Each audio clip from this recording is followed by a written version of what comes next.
TG, edizione straordinaria, una buona domenica a tutti voi, questa domenica 5 aprile, domenica delle Palme. Abbiamo appena trasmesso in diretta la Santa Messa officiata dal Patriarca di Venezia, Monsignor Francesco Moraglia, in un momento così difficile, in un momento così intenso per tutti noi. Siamo riusciti a portare ugualmente nelle vostre case tutta la grandezza di questa domenica particolare, questa domenica così importante appunto per chi ha tanta fede, la domenica delle Palme, la domenica che precede la Pasqua di Resurrezione.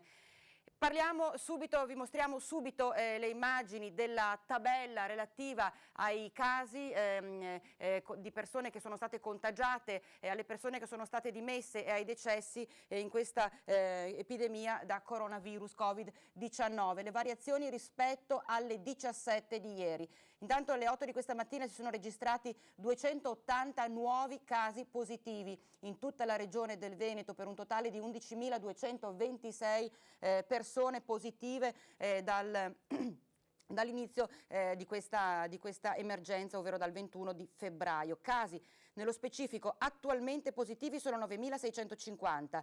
Le persone decedute nelle strutture ospedaliere ed extra ospedaliere 631. Le persone negativizzate dal Covid-19, quindi che sono uscite dalla positività al coronavirus, 945. Vediamo adesso il numero relativo ai soggetti in isolamento domiciliare, 19.987, questo è il dato relativo alle 8 di ieri sera del 4 di aprile. Adesso andiamo a vedere pazienti in area non critica. Questa mattina alle 8 erano arrivati a quota 1.563, meno 9 rispetto a ieri. C'è un +2 che invece interessa le persone che si trovano in terapia intensiva e portano quindi a quota 329 il numero di pazienti che si trovano appunto nella terapia intensiva nei vari ospedali della Regione Veneto. 1.175 i dimessi dal 21 febbraio ad oggi, i decessi 584 dal 21 febbraio ad oggi, con un +7 persone che hanno perso la vita dalle 5 di ieri sera appunto a questa mattina, quindi nella notte queste persone, 7 persone hanno perso la vita rispetto a ieri. Questo dato dei +280 casi positivi.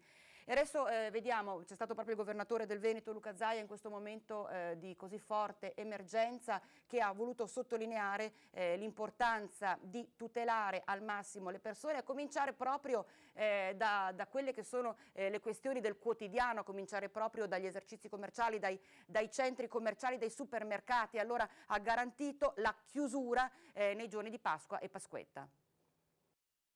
Che Pasquetta per noi, anzi per me che firmo ordinanza, è chiusa, perché c'è un vulnus nella mia ordinanza, non ci abbiamo pensato, prorogando la vecchia ordinanza. Noi dicevamo chiusi i supermercati la domenica, non abbiamo pensato che il lunedì di Pasqua è una domenica.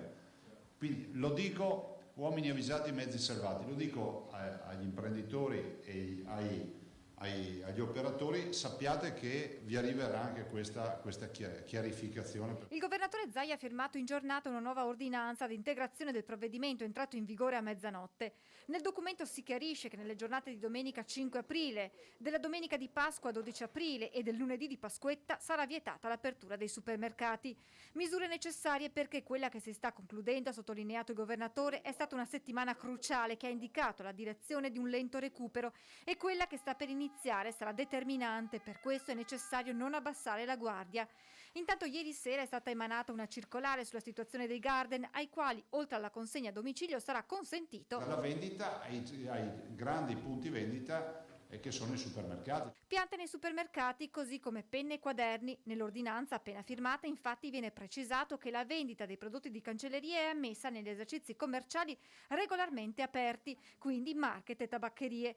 Chiarito anche nell'articolo 3 che l'attività di manutenzione del verde è ammessa su aree pubbliche e private.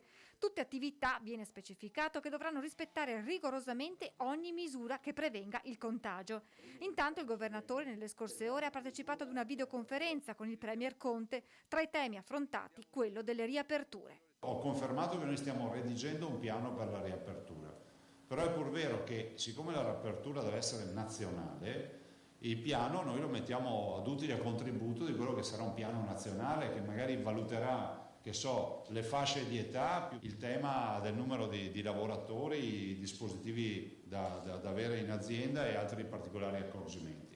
A questo si aggiunge il test sierologico. La riapertura è necessaria, ha sottolineato Zaia, ricordando la difficile situazione di molte imprese, quelle della moda e abbigliamento in primis, ma è necessario, ha poi aggiunto, che sia validata dalla comunità scientifica, coinvolgendo anche le parti sociali e il mondo datoriale. Sono convinto che prevederà una gradualità, non ti so dire, ma immagino che si possa valutare anche che sia regionale questa gradualità, immagino, perché pensare pronti via, c'è chi è più predisposto, chi è meno predisposto, graduale anche rispetto alla cittadinanza. Penso che i giovani debbano essere i primi a dover uscire, questo in assoluto, ma non è che si vuole segregare qualcuno, penso che dobbiamo mettere in sicurezza gli anziani, questo è poco, cioè gli anziani devono essere messi in sicurezza. Mettere in sicurezza gli anziani, mettere in sicurezza in realtà tutta la popolazione, tutte le persone, tutta la gente. Abbiamo chiesto proprio alla gente all'esterno di un supermercato come stanno vivendo le persone questo momento così particolare.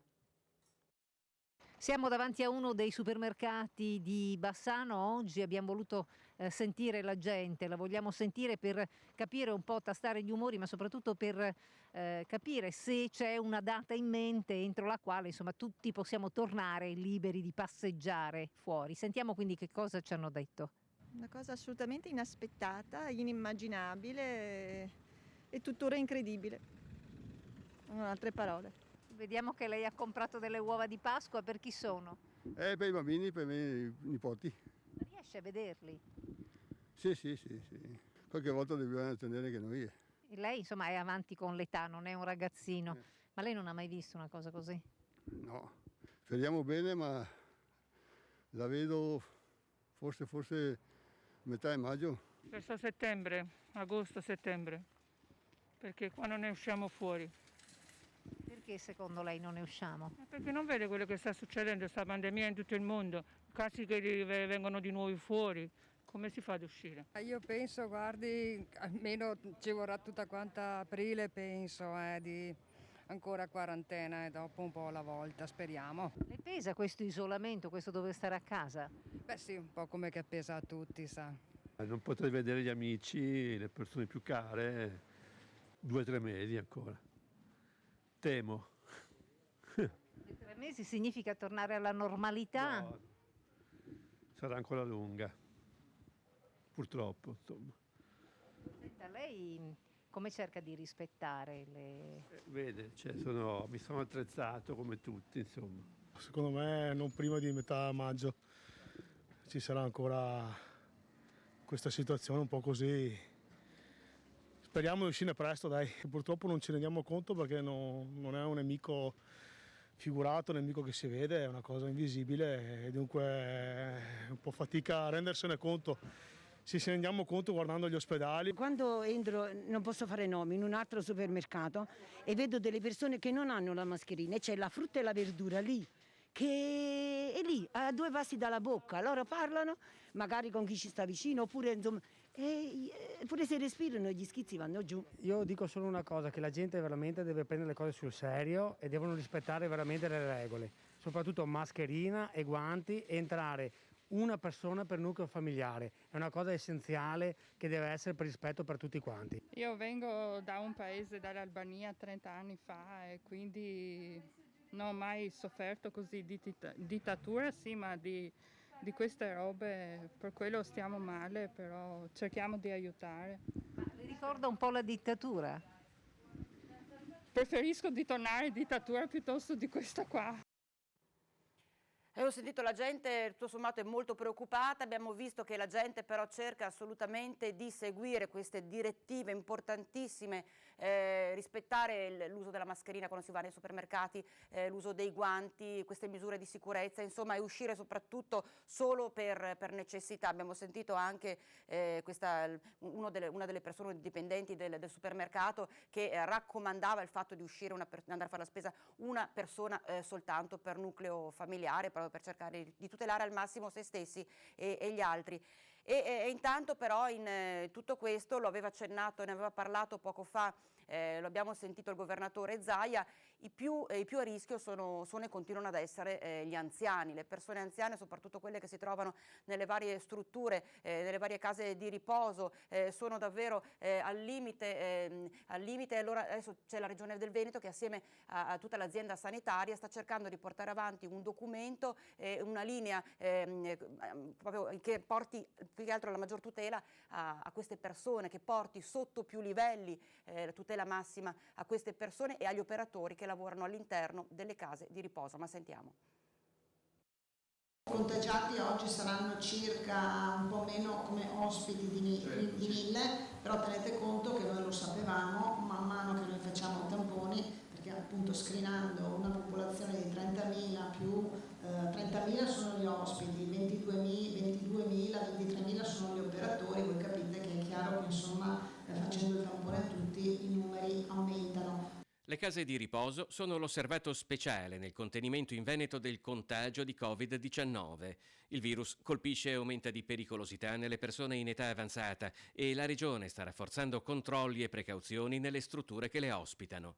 In base all'ultimo piano regionale di sanità pubblica, ogni azienda sanitaria ha costituito delle unità mobili composte da infettivologi, pneumologi e geriatri che stanno effettuando una fotografia dettagliata di ogni realtà. Abbiamo chiesto a ogni azienda di fare l'analisi del rischio struttura per struttura. Cosa vuol dire? Capire all'interno di questa struttura ci sono casi positivi, se i casi positivi sono separati, quindi sono posti in una struttura in modo isolato rispetto ai casi negativi, se non ci sono percorsi che si incrociano, il problema è legato appunto agli operatori che sono all'interno. Circa ogni 48 ore i direttori generali delle ULSS si confrontano in videoconferenza con tutte le strutture per anziani della propria zona di competenza. Da martedì 7, quindi, le singole aziende, in base ai dati raccolti, potranno anche procedere a trasferimenti da casa di riposo a casa di riposo per raggruppare i positivi e i negativi al coronavirus. Parallelamente si stanno rafforzando le misure di protezione anche del personale. Quindi le mascherine piuttosto che le tute, soprattutto le tute, insomma i presidi, quelli essenziali dove ci sono casi, con un invio giornaliero all'azienda sanitaria che poi distribuisce su tutto il territorio, perché l'azienda sanitaria poi distribuisce l'invio giornaliero che noi diamo di questi PPI alle strutture sanitarie, quindi ai propri reparti, all'interno degli ospedali, ai medici di medicina generale, alla continuità assistenziale, ai pediatri della scelta, alle strutture per anziani e alle strutture per disabili.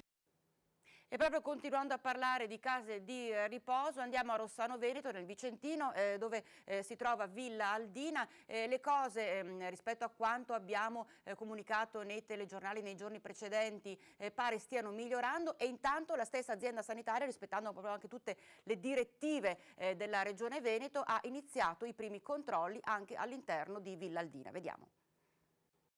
Situazione clinica all'interno della casa di riposo di Rossano Veneto nettamente migliorata rispetto a quanto documentato in un nostro servizio di qualche giorno fa. Iniziano ad avere effetti positivi tutte quelle azioni di contenimento e gestione del contagio, come ci conferma il direttore della casa di riposo Stefano Garbin. Partivamo da una diffusa e generalizzata situazione di febbre, ricordo 40 anni su 65 per 38-39 di febbre per 2 settimane, ora i casi sono 3-4, sono comunque sotto controllo, stiamo gestendo bene i 2 casi, risultati positivi ai 2 tamponi fatti.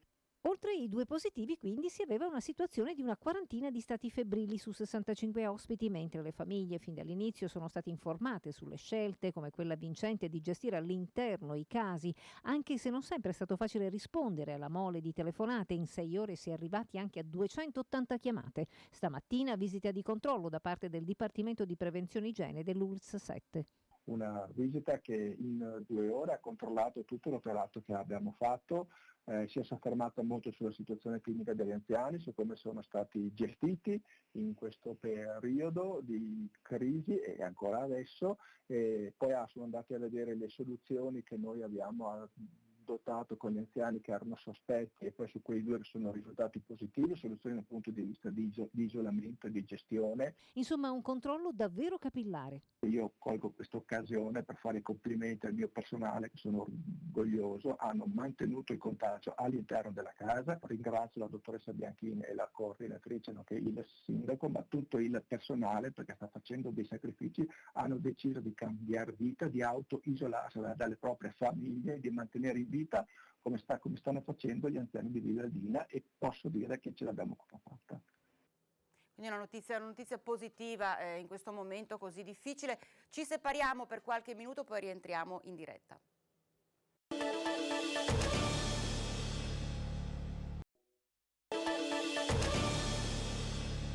E eccoci in diretta, adesso vi mostriamo un video che abbiamo ricevuto in redazione da alcuni operatori di una struttura domiciliare di Montebello Vicentino, un messaggio forte che hanno voluto lanciare per tutte queste persone dicendo: noi siamo vicini a chi sta soffrendo, a chi si trova in forte difficoltà. Vediamolo assieme. Noi operatori sociosanitari entriamo nella vita delle persone in punta di piedi.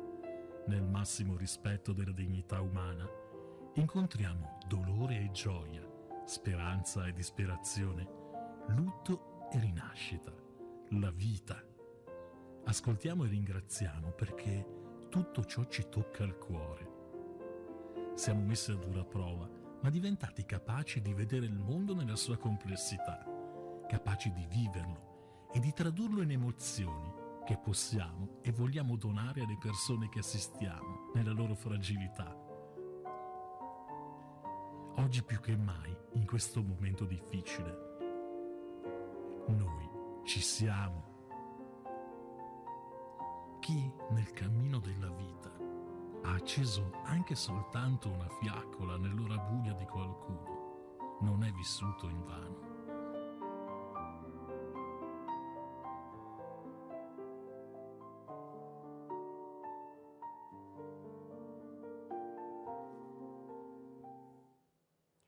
In questo momento di emergenza c'è tanta paura, ci sono tanti timori da parte soprattutto di chi ha un'azienda artigiana. Sentiamo.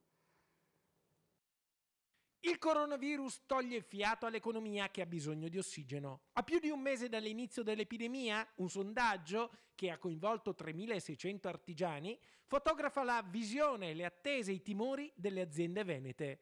Innanzitutto il fattore sicurezza.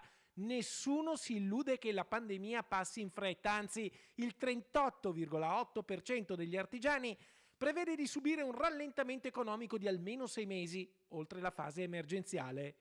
Ma le imprese hanno bisogno di arrivare attrezzate alla riapertura, con procedure e dispositivi di protezione che inizialmente sono stati difficili da reperire, ma che per ripartire dovranno essere a disposizione di tutti. Da questo nemico, da questo grande problema, da questo coronavirus, da questa epidemia ci si dovrà difendere non per tempi brevi ma per tempi estremamente lunghi. Ecco per cui alla ripartenza 2 sono le cose importanti di cui abbiamo bisogno. Uno, di avere delle procedure chiare sulla sicurezza in azienda, di avere dei dispositivi di protezione che devono essere a prezzi contenuti e soprattutto essere disponibili. Oggi non si trovano mascherine, non si trovano occhiali, non si trovano elementi di protezione e soprattutto se si trovano a prezzi proibitivi. Un artigiano su 3 si aspetta almeno un dimezzamento dell'attività nel prossimo semestre.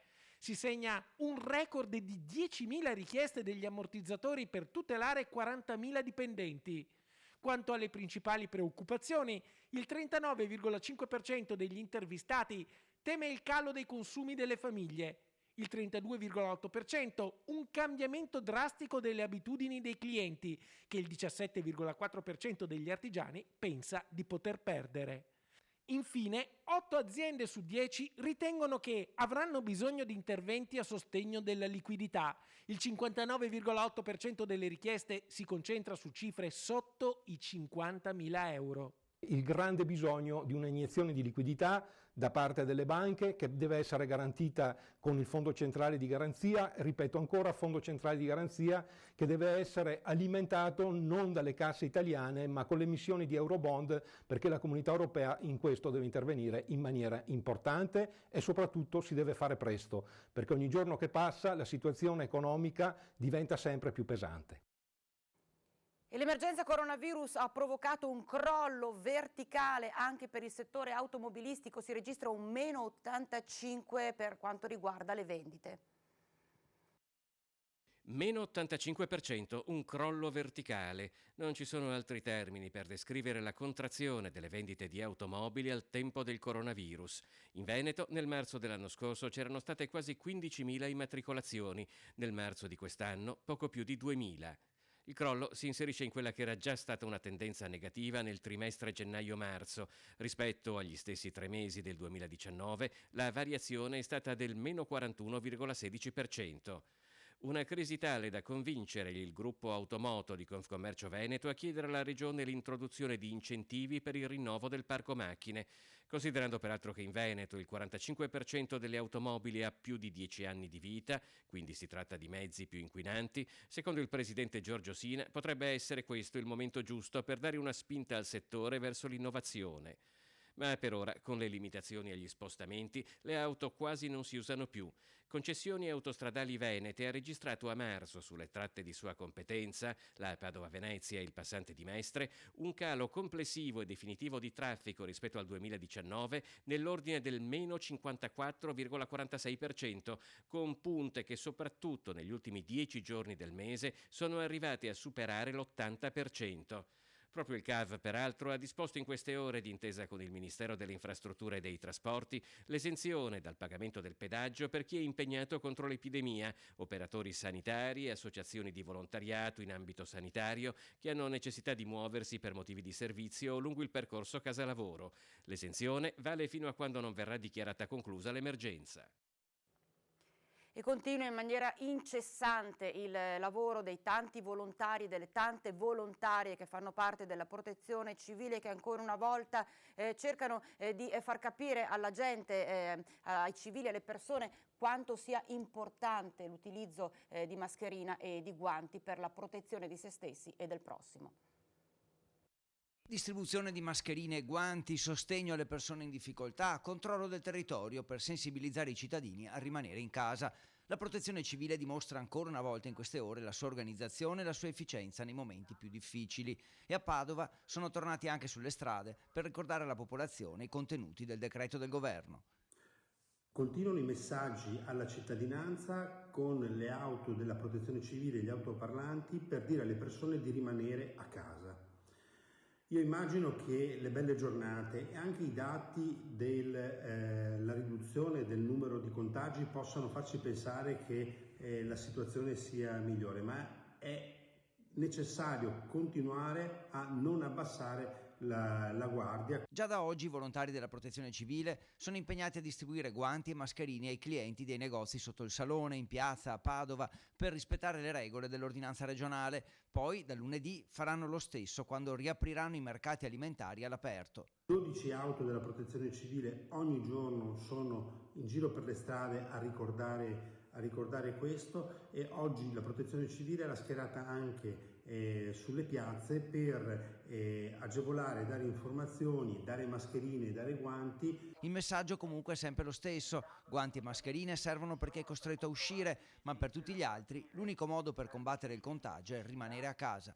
Manteniamo ancora per il tempo richiesto la guardia alzata, rimaniamo a casa, questo serve a ridurre i contagi. Abbiamo sentito rimanete a casa, ma intanto il Comune di Padova si sta riorganizzando per cercare di capire come poter e se poter riaprire i mercati proprio in pieno centro città. Ma possiamo dire che le attività economiche all'aperto ora sono pienamente ottemperanti all'ordinanza regionale. La prima risposta del Comune di Padova alle regole della nuova ordinanza regionale era stata quella di chiudere i mercati all'aperto. La spiegazione: tecnicamente impossibile adattarsi in poche ore alle nuove richieste. Poi, dopo un sopralluogo con sindaco, uffici tecnici, polizia locale e protezione civile, ecco la novità. Possiamo già dirlo, da lunedì potranno riaprire i mercati e le aree commerciali all'aperto all'interno della nostra città. Questo perché abbiamo adottato un piano per la sicurezza, come è stato richiesto dall'ordinanza regionale che c'è arrivata ieri, quindi c'è stato uno sforzo organizzativo molto importante. Preso il tempo che serviva per adattarsi alle regole, dunque l'amministrazione è partita dall'approvvigionamento di guanti monouso. Quindi da lunedì i clienti troveranno mercati perimetrati, con un ingresso e un'uscita, con mascherine e guanti consegnati in caso di bisogno e con personale che controllerà la distanza tra un cittadino e l'altro. Abbiamo dovuto approvvigionarci di migliaia di guanti monouso per darli a tutte le persone che si recheranno ai mercati. Ora siamo nelle condizioni di essere perfettamente in linea con quello che ci è stato richiesto. Il consiglio che diamo ai cittadini è di recarsi comunque nelle aree commerciali, così come avviene questa mattina sotto il salone, già se possibile dotati di guanti e mascherine, se no con la protezione civile li diamo noi. Inoltre si è pensato anche agli operatori che avevano già comprato la merce per sabato, prima della chiusura temporanea dei mercati, e che hanno subito una perdita. Insieme al MAP, il mercato agroalimentare, daremo un ristoro di 300 euro per ogni singolo operatore che ha avuto questa perdita e lo potrà richiedere secondo le modalità che nei prossimi giorni indicheremo. Confermata dall'amministrazione la volontà di tenere operativi i mercati alimentari all'aperto. E se noi andiamo a sottrarre questi punti vendita, che per di più sono all'aria aperta, quindi anche forse più salubri, le persone andrebbero tutte a concentrarsi all'interno dei supermercati e dei punti vendita al chiuso.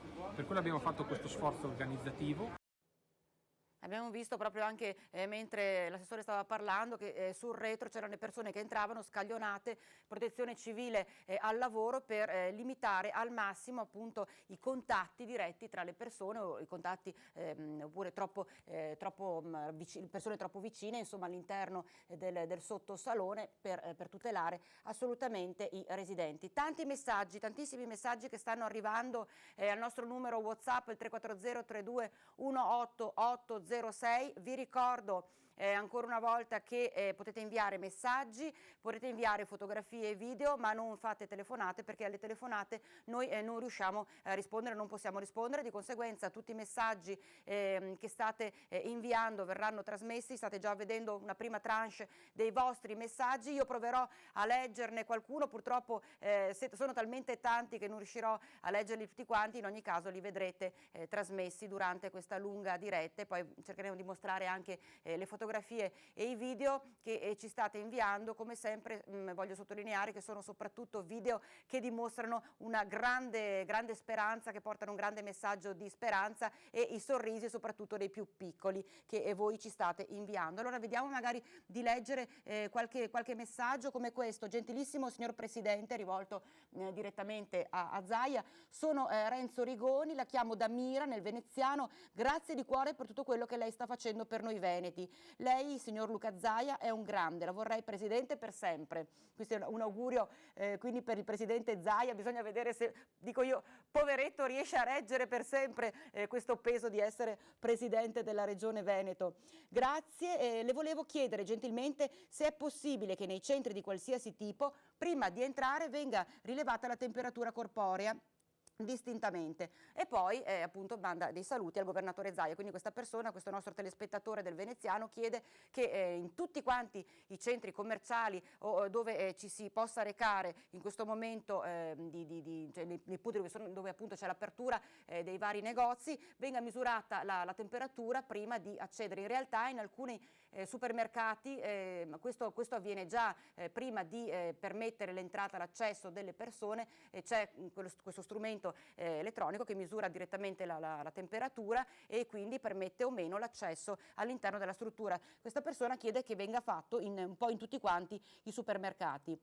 E un altro, noi qui a Jesolo abbiamo l'elicottero della polizia che passa continuamente, credo per controllare le spiagge e le seconde case. Mi auguro, scrive questa nostra telespettatrice, che lo facciano per molto tempo, perché se poi le persone che hanno tenuto questo comportamento vengono qui, siamo tutti fritti, nel senso che magari chi non rispetta queste regole, queste direttive che vengono imposte in questo momento a livello nazionale poi, di appunto restare a casa propria, ma poi si spostano e portano in giro chissà cosa, dice questa persona.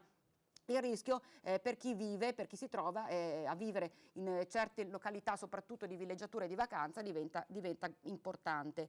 Un grazie al personale di pulizia che permette l'apertura degli uffici, lavoro spesso dimenticato ma prezioso. Sabrina si firma, e allora ringraziamo Sabrina per ricordarci l'impegno e il lavoro anche di tutte queste persone. È vero, a volte magari ci si dimentica del ruolo importantissimo che hanno queste persone che quotidianamente, più volte al giorno anche, sono occupate a pulire, a disinfettare, a sanificare gli uffici ancora aperti in questo momento particolare. Quindi davvero un ringraziamento va anche a tutte queste persone che stanno lavorando in maniera così continua e costante per garantire la pulizia e l'igiene e la sanificazione negli uffici dove lavoriamo. Quindi un grazie davvero anche a queste persone. E intanto sappiamo che sono chiusi i saloni di parrucchieri, sono chiusi i saloni di estetista, però c'è chi continua a lavorare in casa magari, quindi accogliendo, facendo arrivare a casa persone per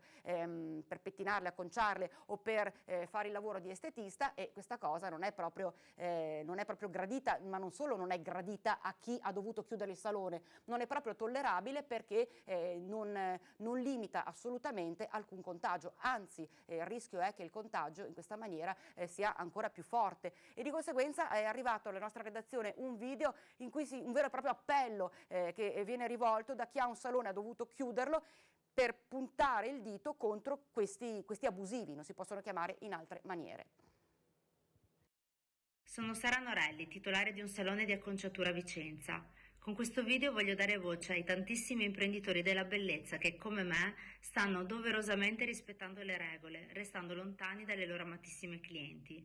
Purtroppo c'è qualcuno che queste regole non le rispetta, recandosi a casa delle persone a fare loro i capelli, facendosi chiamare parrucchieri, quando in realtà sono solo degli abusivi. L'abusivismo nel nostro settore è sempre esistito, ma in questo momento storico il problema raddoppia, mettendo a repentaglio quella che è la salute collettiva, diffondendo il virus.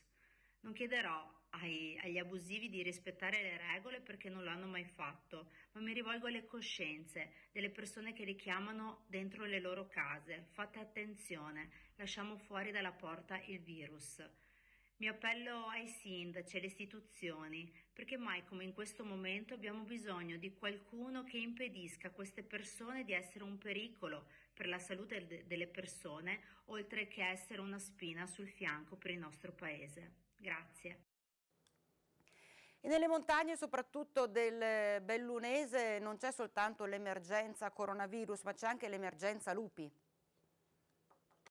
L'immagine più drammatica della mattanza di bestiame causata lo scorso agosto da un attacco di lupi è quella di Malga Campocavallo, in comune di Enego, nel Vicentino. 30 pecore sbranate e tante altre ferite da abbattere. Lì quella che fino a poco prima veniva chiamata emergenza contingente solo per alcuni casi e solo per alcuni malgari è diventata un'emergenza generale. A Malga Campocavallo gli ovini erano in un recinto con rete elettrificata che con tutta evidenza non ha tutelato il bestiame.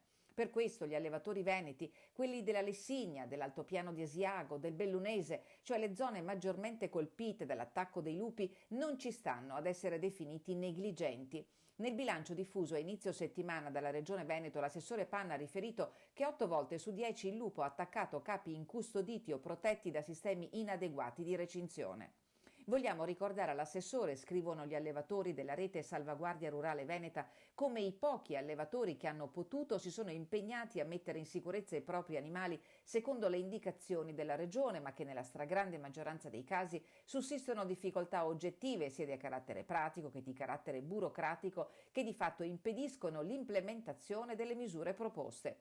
Le limitazioni sono state portate già da tempo all'attenzione dei funzionari regionali incaricati e dell'assessore stesso, ma non sono ancora state risolte. Siamo perfettamente coscienti del fatto che la Regione ha le mani legate sulla gestione della specie lupo, in quanto la materia è di competenza del Ministero dell'Ambiente, ma, affermano gli allevatori, non troviamo corretto né produttivo che la stessa continui a scaricare addosso a noi la colpa dei danni che devono subire, soprattutto dopo che è stata dimostrata l'inefficacia dei sistemi di prevenzione proposti. Gli allevatori di Salvaguardia Rurale Veneta auspicano che la Regione faccia pressione sul Ministero dell'Ambiente per una corretta gestione dei grandi carnivori e che sia a fianco e non contro ai propri allevatori, che nonostante tutto continuano a lavorare garantendo la manutenzione e la tutela del paesaggio di cui tutti, concludono, sentiamo la mancanza in questi giorni di reclusione. Non solo emergenza lupi, il numero di cinghiali sui colli euganei sta aumentando e allora andiamo a vedere com'è la situazione, perché il pericolo rischia di diventare anche di tipo ambientale.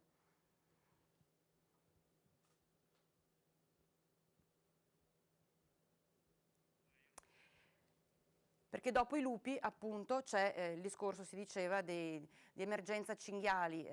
Vediamo se dalla regia lo trovano.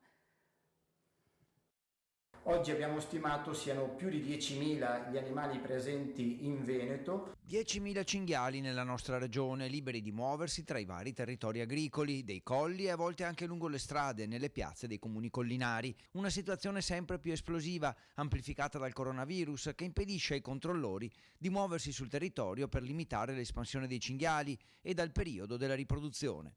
Quella dei cinghiali è un'emergenza che sta in questi giorni assumendo carattere ancora più elevato rispetto a quanto già abbiamo denunciato noi di Coldiretti negli anni passati, perché a causa della difficoltà di spostamento anche dei telecontrollori, questi animali sono nella fase riproduttiva e quindi stanno arrivando dei numeri inaccettabili. Uno studio dell'Università di Padova indica i cinghiali tra i responsabili dei movimenti di terreno e delle frane, fenomeni causati dal loro passaggio e dalle buche scavate. Le conseguenze sono dunque anche rischi ambientali per il territorio. 8 italiani su 10 ritengono il problema della fauna selvatica, in particolare dei cinghiali, un problema che deve essere affrontato in maniera univoca da tutta la collettività, perché non è più solo un problema che riguarda le imprese agricole con i danni evidenti alle colture e in particolare nei vigneti sui colli euganei, nel nostro caso, ma sta diventando fonte di incidenti, di sicurezza stradale ed altro. Coldiretti chiede di combattere la sovrappopolazione di questa specie animale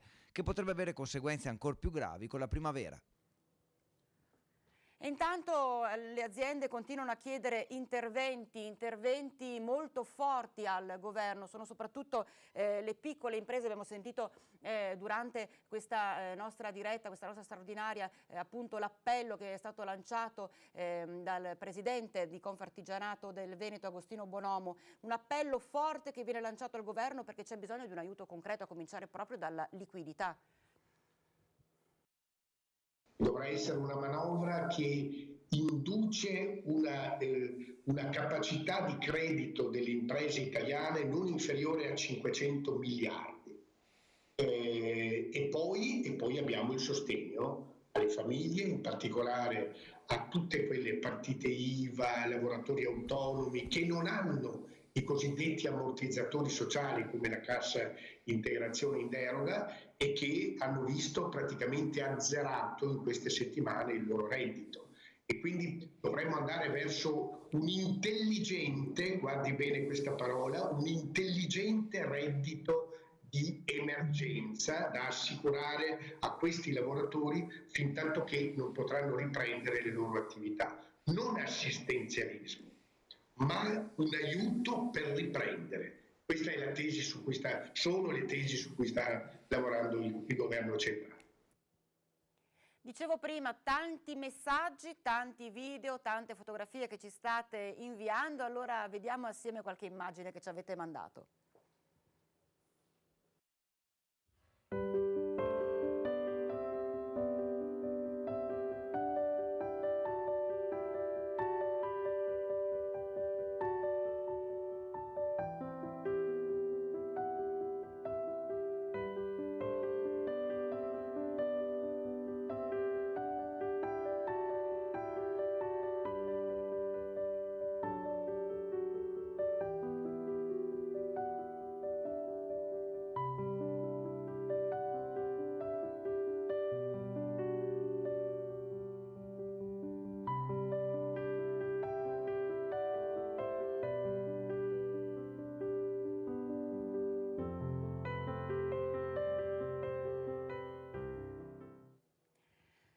Messaggi di speranza, messaggi di pace e di armonia come era quello che appunto abbiamo visto proprio pochissimo fa. E adesso andiamo a leggere qualcun altro invece dei messaggi che ci state inviando. Da questa mattina alle 4 sino ad ora ho guardato tutte le notizie sul coronavirus su tutti i canali video nazionali. Viene nominato tutto il mondo in lungo e in largo, ma proprio tutto, e neanche una sola parola sulla Germania. Non dipende da noi.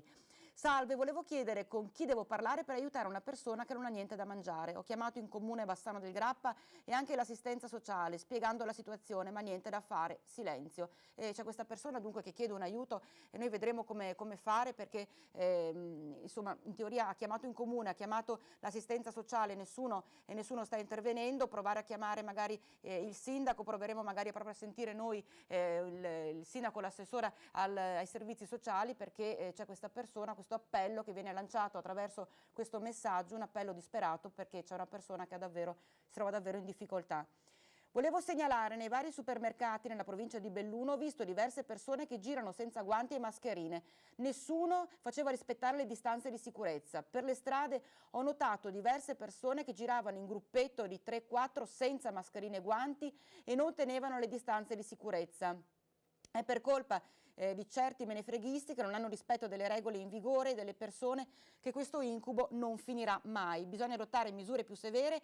Non voglio prendermi il virus per colpa di queste persone. Per favore ditelo a Zaia. In realtà è un appello che anche lo stesso governatore sta lanciando in tutte le maniere, che cerchiamo proprio anche noi di lanciare nel nostro piccolo, con tutte le nostre limitazioni, però cerchiamo attraverso le nostre telecamere di far capire a tutti voi quanto sia importante restare a casa, rispettare queste regole. E a proposito abbiamo registrato 2 spot in cui lanciamo questo forte messaggio di restare a casa e abbiamo così usato, tra virgolette, anche in uno di questi il governatore del Veneto, perché abbiamo fatto sì che lui riporti ancora una volta questo forte messaggio di restare assolutamente a casa. Vediamoli assieme. La vera cura al coronavirus siamo noi veneti con i nostri comportamenti. Una regola per tutti, cerchiamo di restare in casa il più possibile, restiamo in casa, è un impegno che vi chiedo, è un sacrificio, ma lo facciamo per la nostra salute e anche un grande atto di responsabilità e di solidarietà nei confronti di chi non si può permettere di prendersi il coronavirus. Sto parlando degli anziani, parlo dei malati cronici, dei bimbi che sono immunodepressi. Per cui una regola solo, restate in casa e rispettate le regole. È un flash allora che abbiamo realizzato anche come gruppo Media Nord-Est per dire restiamo a casa. Vogliamoci bene, rispettiamo le misure per il contenimento e il contrasto del virus Covid-19. Hashtag io resto a casa, mi raccomando, ascoltate questo forte appello, uscite soltanto se c'è una vera necessità, andate a fare la spesa una persona per nucleo familiare, indossate la mascherina, indossate i guanti, basta davvero poco, ma seguendo questa linea che alla fine non è niente di eccezionale, niente di straordinario, però seguendo queste direttive si può davvero limitare al massimo il contagio e la diffusione del Covid-19. Continuiamo a leggere i messaggi che ci state inviando. Governatore Zaia, sei un grande. Togli i mercati settimanali, saranno un disastro. Lascia le disposizioni di prima, emana un'ordinanza in cui si obbligano a indossare le mascherine appena si esce dalla porta di casa. Nel giardino condominiale, scrive questo nostro telespettatore, c'è gente che cammina, corre, famiglie con bambini che giocano e non rispettano le distanze. Ovviamente tutti senza mascherine e guanti. E questo purtroppo dipende dal senso civico delle persone, dal buon senso alla fine delle persone. Purtroppo c'è chi pensa di essere immune, che non sarà mai toccato da questa pandemia, da questa epidemia, da questo virus, però ecco, il rischio è per tutti indistintamente, anche perché nelle nostre rianimazioni sappiamo che ci sono soprattutto persone anziane, ma ci sono purtroppo anche persone giovani e quindi davvero tocca a tutti. Gli anziani sono le persone maggiormente a rischio, ma in realtà è un virus, è un contagio che tocca indistintamente tutti quanti noi. Buonasera, per piacere qualcuno mi sa dire se le cartolerie sono aperte? Ho una figlia che ha bisogno di materiale. E questa è una risposta che ha dato poco fa, tra l'altro l'abbiamo sentita durante il corso del nostro telegiornale, in cui appunto dicevamo che se le cartolerie sono chiuse, nei supermercati adesso è possibile trovare tutto il materiale di cancelleria, quindi la cartoleria può essere chiusa, sono aperte soltanto le edicole, però nei supermercati trovate tutto quello che serve, quindi quaderni, penne, matite, fogli colorati e quant'altro, insomma i ragazzi abbiano bisogno in questo momento. C'è una breve pausa, ci vediamo tra pochissimo.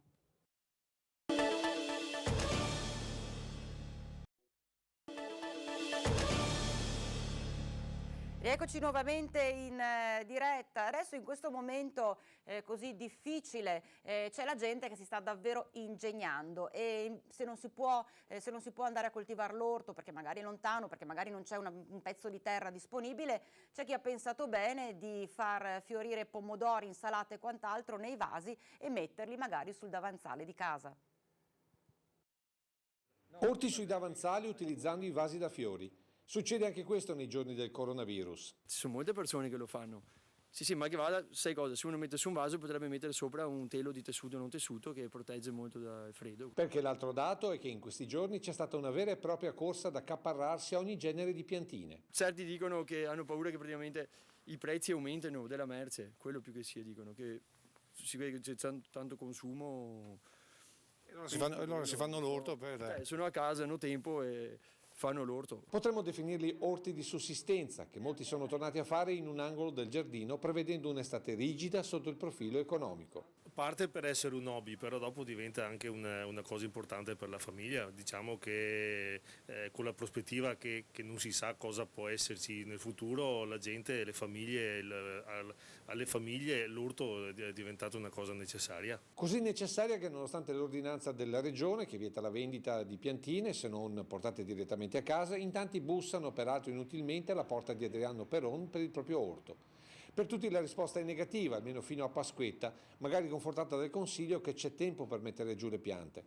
Sono soprattutto gli anziani a non darsi per vinti, arrivando a confidarsi così con il vivaista. È vero che qualche anziano dice vengo a prendermi le piantine perché non so se il prossimo mese posso acquistare la verdura e la frutta. È verissimo, perché la pensione è quella che è e di conseguenza anche andare dal fruttivendolo a prendersi la sua roba ha dei costi, e avercela a casa fuori dalla porta è un'altra cosa. Ecco perché fino a venerdì era costante la richiesta di ogni tipo, dalle zucchine alle cipolle, dai pomodori all'insalata, che piantata adesso molti sperano sarà pronta sul davanzale o in terrazza per la fine del contagio, quando si tornerà a lavorare e soprattutto ad avere qualche certezza sul futuro. C'è tanta gente che si fa diciamo la verdura anche su vaso. Sì, ci sono persone. Chi abita su un appartamento e una bella terrazza può farlo.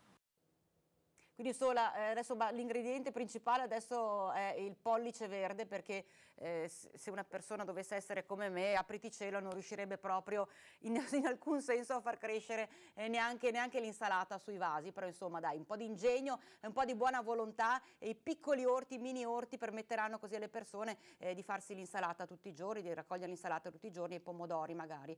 Una settimana intensa, una settimana abbastanza forte per quanto riguarda sia chi amministra una città, sia chi amministra una provincia, ma anche per tutte le persone. Allora c'è il sindaco di Vicenza, nonché presidente della provincia di Vicenza, Francesco Rucco, che ha fatto un po' il punto dopo questa settimana così particolarmente intensa.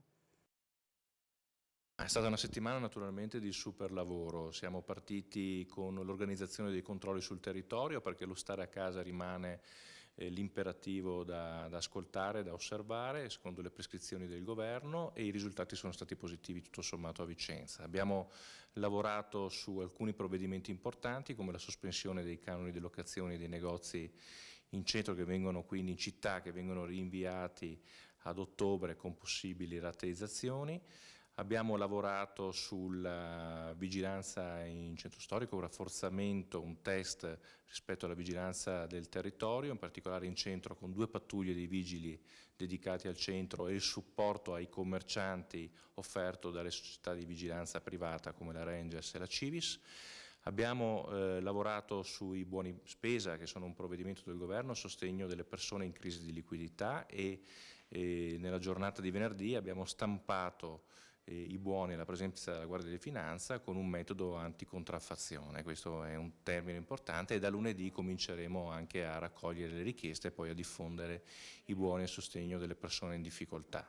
Stiamo lavorando sulle misure oltre che emergenziali come la sospensione ultima dei canoni di locazione, anche sui provvedimenti post-emergenza. Dobbiamo cominciare a guardare oltre l'emergenza, rivedere il bilancio del Comune, ad esempio, il bilancio della provincia, stabilire delle priorità a sostegno sicuramente delle persone e delle famiglie da una parte e delle aziende dall'altra. Questi saranno i due filoni principali delle nostre attività. Quindi un super lavoro che chiaramente coordinato con l'aiuto di tutte le istituzioni, e un ringraziamento particolare, oltre naturalmente ai nostri sanitari in prima linea, sono le forze dell'ordine che ci stanno dando una mano a controllare il territorio, perché questo è l'elemento più importante in questa fase. Adesso puntiamo l'attenzione sul carcere di Vicenza, perché il sindacato di polizia ha proclamato lo stato di agitazione, troppe aggressioni e troppo poca sicurezza per quanto riguarda questa emergenza coronavirus.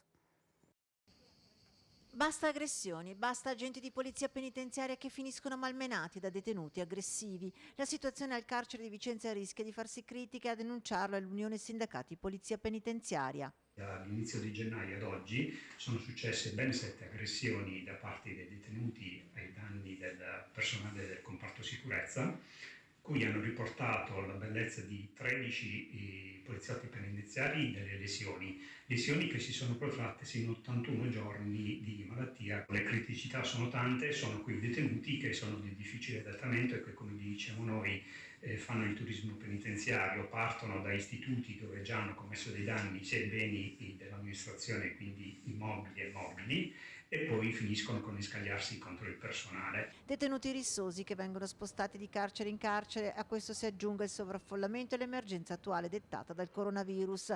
La situazione potrebbe farsi esplosiva. Da più parti giunge la proposta di un commissario per le carceri, ma intanto il sindacato ha proclamato lo stato di agitazione.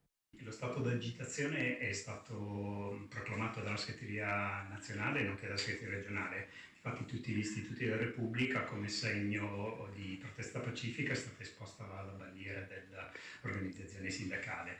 Le ragioni sono quelle delle criticità che riguardano gli istituti, le aggressioni afferenti al personale e le condizioni in cui oggi il personale sta lavorando con i sistemi di sicurezza che in molte strutture non sono arrivati, se sono arrivati sono terminati o in altri casi ci sono e molti dirigenti non li fanno indossare. È arrivata a Vo, un paese particolarmente coinvolto in questa emergenza coronavirus, siamo nella Bassa Padovana, la banda larga, insomma un momento importante dopo tutta quella limitazione che c'era stata, ricorderete, dopo il primo caso, la prima persona che era deceduta proprio nel comune della Padovana. A Vo parte la banda ultralarga. E questo è un fatto assolutamente positivo, soprattutto per un territorio, per un comune che ha pagato un prezzo altissimo. Questo però non deve far dimenticare che in tutto il resto del Veneto siamo tremendamente in ritardo. Il 2020 doveva essere l'anno di chiusura per dare a tutti la banda ultralarga. Così non è. Ed è davvero un'opportunità persa, perché mai come in questo momento avremmo avuto bisogno di infrastrutturazione digitale nel nostro territorio.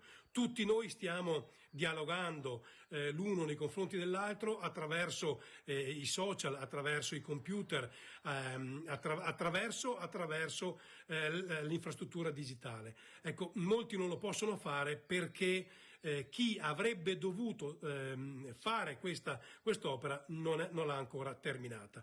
E l'appello al governo che si arrivi quanto prima a una soluzione di questo problema è davvero forte. È inaccettabile che per motivi che non dipendono dal territorio ci siano cittadini di serie A e cittadini di serie B.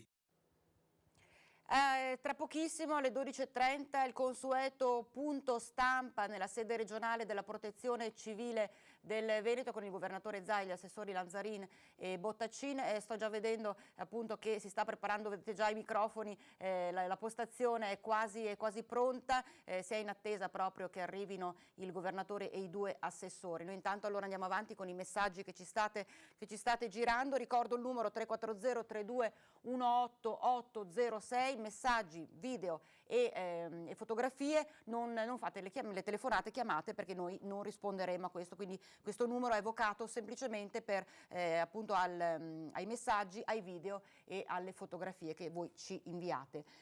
Ancora messaggi che ci state girando. Vorrei richiamare agli organi competenti che c'è gente che ha organizzato la settimana prossima in montagna nella loro casa.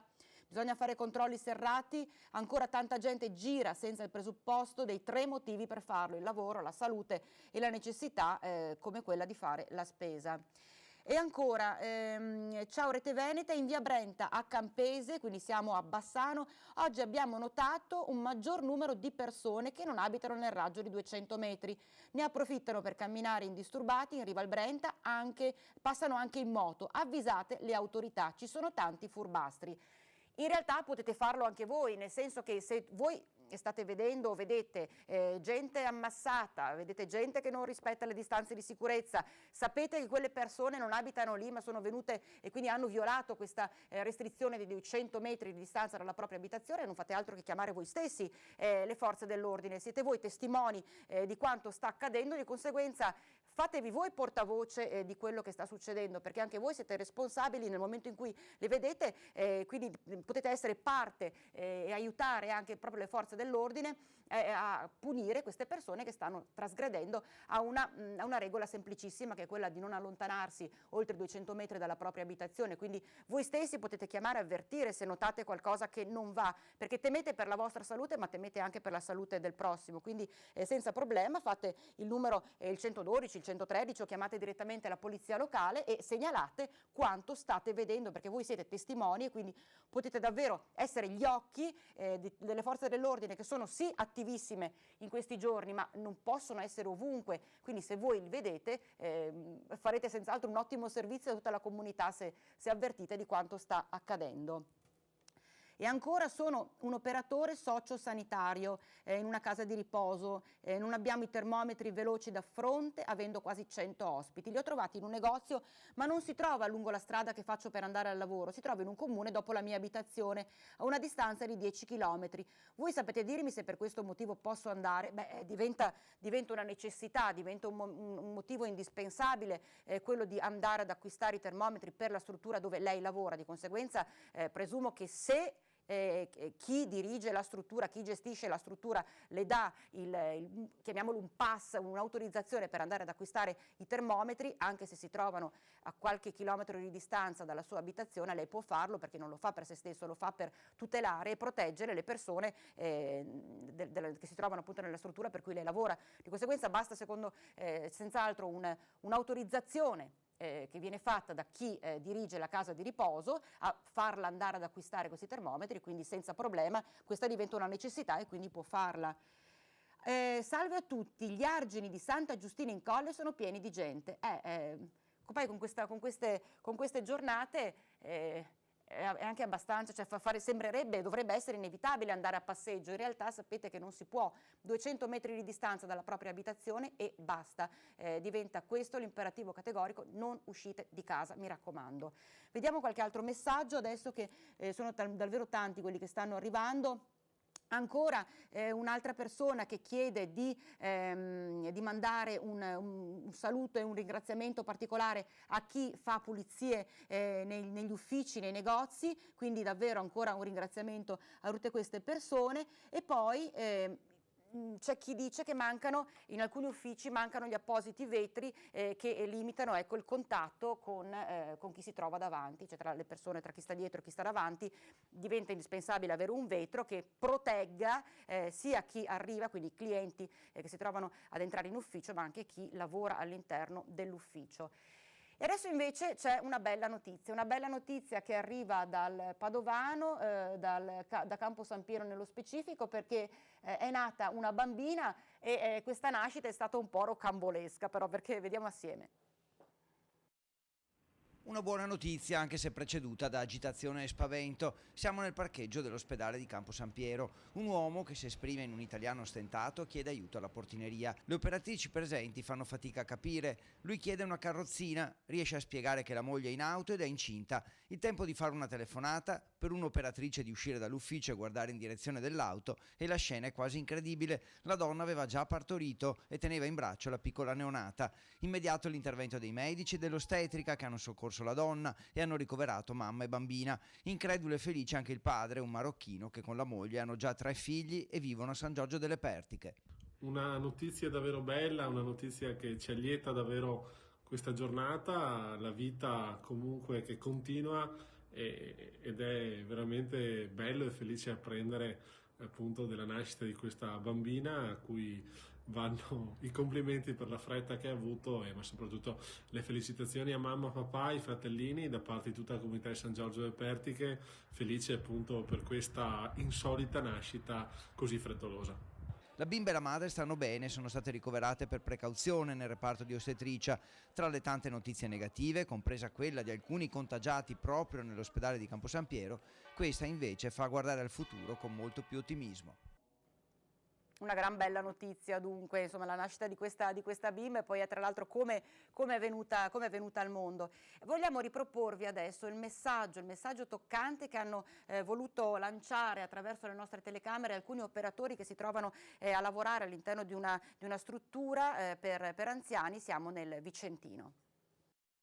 Noi operatori sociosanitari entriamo nella vita delle persone in punta di piedi.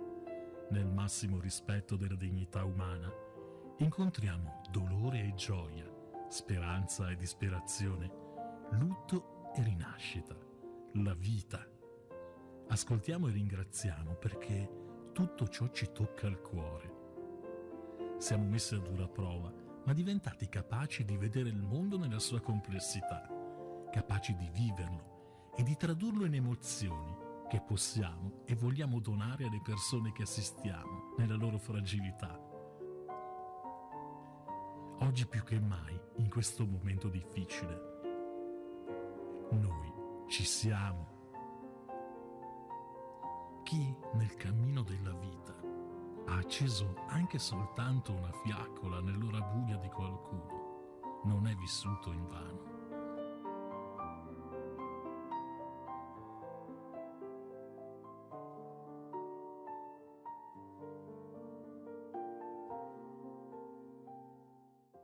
Con le parole tra l'altro di Madre Teresa di Calcutta, una donna che ha vissuto in prima persona il dramma e l'angoscia della malattia e del dolore.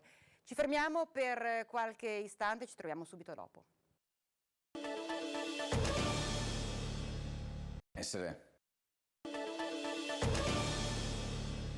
Eccoci in diretta, tra pochissimo arriveranno il governatore del Veneto Luca Zaia, gli assessori Lanzarini e Bottacin, quasi tutto pronto per il consueto punto stampa che puntualmente ogni giorno viene fatto alle 12:30 nella sede regionale della Protezione Civile.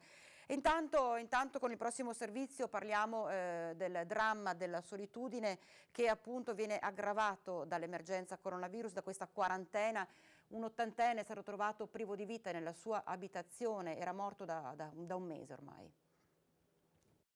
Alla fine sono stati i vicini, che inizialmente pensavano fosse rinchiuso in casa in quarantena, a chiamare la polizia, non vedendolo uscire nemmeno per fare la spesa o per le commissioni più urgenti. Ma quando gli agenti della squadra volante con i vigili del fuoco sono entrati nell'appartamento in Viale Nazioni Unite a Treviso, hanno scoperto che Renato Pusceddu, pensionato ottantenne, era morto da almeno un mese. Sul posto anche il personale del SUEM 118. Un dramma della solitudine aggravato dal periodo di cosiddetto distanziamento sociale che ha portato portato chi gli viveva accanto a pensare che l'uomo fosse semplicemente barricato in casa, così come la maggior parte della popolazione. Ad aggravare la situazione anche il fatto che l'uomo vivesse da solo, lontano dai parenti. L'80enne, al momento del ritrovamento, si trovava in avanzato stato di decomposizione. Solo l'autopsia potrà stabilire esattamente le cause del decesso. Il medico legale per ora è escluso una morte violenta. E appunto un dramma tremendo, il dramma della solitudine che viene affiancato già a questo momento particolarmente difficile, a cominciare proprio anche da tutti gli operatori sanitari, medici, infermieri che si trovano a lavorare nei nostri ospedali, hanno bisogno di attrezzature, hanno bisogno di macchinari per salvare tantissime vite umane, soprattutto per salvare tutte quelle persone che si trovano nella rianimazione. E allora ricordiamo ancora una volta il lavoro che sta facendo l'associazione Helios Onlus, un'associazione costituita da imprenditori locali che appunto ha lo scopo di acquistare materiali per poi consegnarli direttamente agli ospedali, alle strutture, alle case di riposo locali, per venire incontro concretamente alle necessità di tanti medici e aiutare i medici a salvare tante vite, a cominciare proprio dall'acquisto dei vari respiratori. Intanto si è già arrivati a 300.000 euro. 300.000 euro sono appunto tutti i contributi che voi state donando a Helios, ma vediamo assieme. La barriera dei 300.000 euro è stata superata, ma la solidarietà non si ferma. Grazie alle vostre donazioni, Helios Onlus ha già raccolto in pochi giorni più di 310.000 euro che sono serviti per dotare l'ospedale di Bassano del Grappa di apparecchiature e strumentazioni all'avanguardia per combattere il coronavirus. Sono nel cuore e negli occhi di tutti le immagini della consegna dei 20 letti per terapia intensiva e semi-intensiva che Helios ha destinato ai reparti del San Bassiano, grazie alle vostre donazioni. La vostra generosità ha permesso a Helios Onlus di fornire al San Bassiano anche monitor multiparametrici, pulsi ossimetri con curva cardiaca e ben 200 saturimetri, che serviranno a monitorare il livello di ossigeno nell'emoglobina di persone in isolamento domiciliare, in modo da poter conoscere sempre lo stato della malattia e le sue ricadute sui polmoni dei pazienti. Ecco, sono arrivati il governatore del Veneto Zaia con gli assessori Lanzarini e Bottaccini. Allora assieme andiamo a seguire in diretta la conferenza stampa. Il linguaggio dei segni in Veneto. Il numero non lo so preciso, in Italia sono 60.000 circa. 60.000 persone che utilizzano il linguaggio dei segni, quindi in Veneto, andando anche statisticamente un ventesimo, dai, più o meno. 6 per 2 12, è buono, c'è tanti. Buongiorno a tutti, guardate, scusate se no, non siamo poi tanto in ritardo, siamo giusti, perfetto. È che abbiamo avuto la videoconferenza prima con tutti i direttori generali e poi abbiamo fatto anche la videoconferenza come tutte le mattine con la protezione civile. Sono qui con l'assessore Lanzarini alla sanità e l'assessore Bottaccini alla protezione civile. Un saluto a tutti, grazie a voi, buona domenica delle Palme a tutti e ovviamente un saluto a coloro che ci seguono da casa anche in diretta. Cerco di farvi perdere poco tempo, è domenica anche per voi, quindi intanto grazie per essere qua. Voglio solo dirvi che in questo momento abbiamo in isolamento abbiamo 19.987. Io ho scelto di fare questo sistema dei cartelli che resta più, diciamo, stimola la memoria visiva. Il numero di positivi sono 11.226, i positivi si stanno alzando. Fra l'altro vedo che in molti media in questi giorni si riporta spesso quello schema di tutti i paesi del mondo col numero di contagi. Sapete che il dato dei contagiati è un dato che non serve, perché il contagiato è quello che io intercetto o perché mi arriva in ospedale perché è un sintomatico o perché lo becco col tampone perché è un asintomatico. Ma poi c'è una pletora di asintomatici che non ci sono, cioè quando tu leggi che il Brasile ha mi sembra 6.000 o 7.000 contagiati, capite che uno dice vabbè, ma da dove vengono fuori? E soprattutto le città metropolitane vivono il peso del contagio. Vedete cosa sta accadendo adesso qui a New York, tanto per citarne una, o d'altre realtà. Allora, i ricoverati sono 1.892, A questi si aggiungono i 329 in terapia intensiva, c'è un lieve incremento di terapia intensiva, abbiamo 1175 dimessi, quindi vuol dire che se voi sommate i dimessi, terapia intensiva e i ricoverati, abbiamo comunque prestato e stiamo prestando cure a oltre 3.000 persone in Veneto, perché i dimessi sono già passati per un letto in ospedale e in più ne abbiamo altri 2.000 e a questi ci aggiungete anche i 329 delle terapie intensive, quindi si va abbondantemente sopra i 3.000 persone che sono stati oggetto di cura. Peraltro voglio dirvi un dato interessante che risponde ai complottisti. L'atteggiamento occidentale e comunque delle comunità che si sono date da fare per isolare, per tamponare, per applicare diciamo, la cura estrema al blocco del coronavirus, oggi dà un bilancio, lo dico c'è il mondo scientifico, di aver salvato la vita a almeno 59.000 persone nel mondo. Questo è un dato, fra l'altro, che è stato anche riportato da alcuni media. I morti sono 584, i nati sono 67. Siamo in calo, recuperiamo domani con i nati. Ma sapete, c'è questa storia, ve lo dico siccome è di domenica, a veterinaria, e sapete che si dice sempre, ma si nasce con la luna. Io da studente pensavo fosse una cazzata questa. E invece uno studio che fecero su una popolazione, su una mandria di bestiame, ne venne fuori invece che il tema delle fasi lunari è fondamentale per il ciclo delle nascite. Quindi è un aspetto che resta ancora empirico perché è difficile da dimostrare il motivo, però comunque sono dei temi, quantomeno mi ricordo allora che si studiavano, che la Luna comunque qualche influenza ce l'ha. Vi volevo dare un'informazione oggi, prima di passare alle domande, che è quella dei dispositivi. Intanto vi volevo dire, me l'ho segnato da qualche parte, è qui forse, eccolo qua. Vi volevo dire, ieri sono stato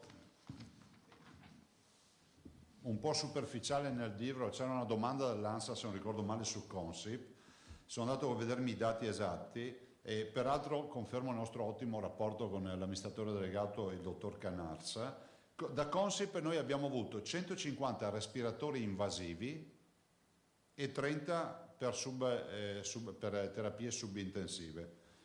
E quindi vi dico che noi abbiamo avuto questo materiale e auspichiamo di averne ancora. Fra l'altro sono in arrivo un'altra cinquantina di respiratori che abbiamo recuperato con delle donazioni e quindi si sta diciamo, allargando la nostra capacità oltre le 825 postazioni che abbiamo già. Per quanto riguarda i dispositivi, volevo dirvi solo questo. Abbiamo dato mandato all'azienda Zero. Voi sapete che noi in Veneto siamo stati criticati qualche anno fa per aver fatto un unico centro di acquisti e per le gare in generale per tutte le ULSS. Noi abbiamo 11 aziende e questo centro si chiama Azienda Zero. Abbiamo visto l'efficienza dell'Azienda Zero proprio durante questa emergenza. Non abbiamo avuto 11 realtà diverse che compravano o cercavano mascherine, ma una ha fatto per tutti. All'Azienda Zero abbiamo dato il mandato di costruire un magazzino da 6 mesi, cosa che in passato non si faceva, perché ti capitava sicuramente qualcuno a dirti ma scusa, ma cosa è tutto sto valore che hai al magazzino? E ci siamo riusciti, noi abbiamo comprato, ve lo dico subito, abbiamo comprato la bellezza di 24.700.000 mascherine. In particolare, poi vi do lo schema, ma lo dico ai cittadini che sono a casa, chirurgiche per 13.350.000, mascherine FFP2 per 7.650.000 e FFP3 3.700.000. Ricordo che le P3 sono indicate per manovre invasive nelle terapie intensive, perché magari c'è qualcuno che dice ma io voglio usare la P3 anche ogni mascherina ha le sue caratteristiche. E sono 24.700.000 pezzi. Ogni giorno distribuiamo alle ULSS 239.800 mascherine ogni mattina parte il camion o la notte e che poi le ULSS distribuiscono ovviamente ai loro dipendenti, quindi a tutti gli operatori, ma in particolar modo poi vanno i medici di base e case di riposo e quant'altro. Voi sapete che però, oggi ve lo dico con serenità, noi abbiamo passato un mese, ma non solo noi, tutti, il governo, i governi, le regioni, la regione, tutti, a cercare mascherine. Cioè noi siamo usciti già da un primo incubo che era quello delle mascherine. Ci siamo ritrovati che chi aveva le tasche piene di soldi non poteva salvare la propria vita perché nessuno gli vendeva una mascherina da 30 centesimi, perché questi erano i prezzi in origine di una chirurgica, 50, 55, 40 centesimi. Devo dire, lo dico a beneficio dei veneti, che i veneti sono come un alveare, sono partiti alla grande con sta storia delle mascherine, stanno producendo di tutto perché le fanno in silicone, in queste che avete visto che utilizziamo noi, di tessuto non tessuto, di grafica veneta, piuttosto che altri tipi, riconversioni di produzione, e abbiamo molte aziende che si sono messe a produrre camici e quant'altro, quindi direi che ci siamo. Io auspico due cose. La prima, che il governo in questa fase che io reputo ormai, come si può dire, di disponibilità almeno delle mascherine chirurgiche, che si dia modo ai cittadini di potersene approvvigionare sul mercato, perché ancora vige il principio del sequestro, cioè se arrivasse un container non dedicato a un ente come noi, viene sequestrato in dogana, perché c'è ancora il primo principio validissimo, che era partito all'inizio dicendo se gira qualcosa nel territorio italiano lo blocchiamo perché è giusto fare così. Adesso mascherine, almeno dalla nostra esperienza, se ne trovano, noi le abbiamo comprate, vi ricordo 24.700.000 pezzi. L'appello che faccio è che si modifichi la norma affinché i cittadini riescano a comprarsi i dispositivi a prezzi accessibili, perché è inutile che se vendiamo un pacco di mascherine a peso d'oro è inevitabile che nessuno se le compri. E detto questo, vi lascio anche una distinta, oltre ai 24.700.000 mascherine, anche di guanti, occhiali, visiere, calzari e tutto. Se volete avete tutto il materiale che noi abbiamo comprato. Questo è tutto materiale che in parte è arrivato, in parte arriva, in parte arriverà, nel senso che poi è un flusso di materiale continuo. Per dire, stanotte sono arrivati tamponi, ci hanno detto stamattina in videoconferenza. Sì, ma ci saranno anche i tamponi sicuramente, guarda, forse no, non ci sono perché sono tutti dispositivi. Sì, dispositivi. Bene, detto questo, vi volevo dire che c'è un'altra bella notizia. Questa notte è andato anche bene il trapianto, abbiamo trapiantato una ragazzina al rene e l'operazione è riuscita, c'è una bella notizia, mi hanno avvisato stamattina, è una ragazzina di 11 anni, ha avuto trapianto di rene, quindi trapianto di rene vuol dire che la macchina dei trapianti continua a esistere nonostante il coronavirus. È stata guardata, sapete perché ve lo dico? Perché la prima, forse una delle primissime riunioni con i direttori, la prima domanda che ci fece è: i trapianti li blocchiamo o no? Perché trapianti vuol dire terapie intensive. E noi abbiamo detto trapianti si continua a resistere finché possiamo, perché bloccare i trapianti significa rinunciare agli organi. Cioè dire che quando ti chiamano, quella mattina avevamo un fegato, mi sembra, brutto da dire ma è così, e quando ti chiamano, forse era un fegato o un cuore, non mi ricordo più, un fegato, quando ti chiamano tu devi dire sì o no, e in quei giorni molti pensavano di bloccare l'attività di trapianti. Insomma, questa notizia per me è un'ottima notizia, una bambina di 11 anni è stata trapiantata al rene e direi che è positivo. E ho l'obbligo di dare risposta alla vicenda di ieri che mi ha posto il signore che vedo, fra l'altro, buongiorno, e io mi sono fatto mandare ovviamente non diciamo nomi e riferimenti, mi sono fatto mandare dall'ULSS tutte le carte, confermo che il tampone è stato fatto il 24, conferma? Quindi si è sbagliato lei, conferma che si è sbagliato. No, ma non c'è nessun problema, però siccome l'ULSS quindi era il 24, non il 21, è stato refertato ieri, che è negativa fra l'altro. Prego. Ah, venga dentro, venga, scusi. No, ma non si preoccupi, guardi, lei comunque denunciando qualcosa fa sempre un servizio, io lo dico sempre ai cittadini. Prego, dica.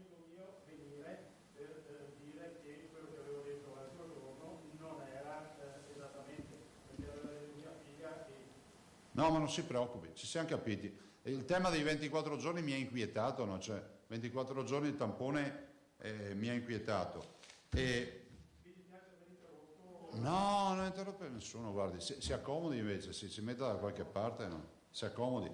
Vabbè, mi interessava chiarire, insomma, che non c'erano, mi ero preso l'impegno con il signore e faccio gli auguri a sua figlia perché ho visto che ha un sacco di accessi a pronto soccorso e ho visto 14 accessi l'anno scorso, ho visto. E 33 accessi dal 2017. Quindi se possiamo fare qualcosa siamo qua. Prego. Però non è coronavirus, è manco quello. Boh. Si accomodi, non stia lì in piedi, si accomodi. E passerei alle domande. Allora, primo giro classico, secondo giro mio, terzo giro vostro. Avanti. Questa ragazzina di 11 anni, in che reparto? Non ho capito, scusa.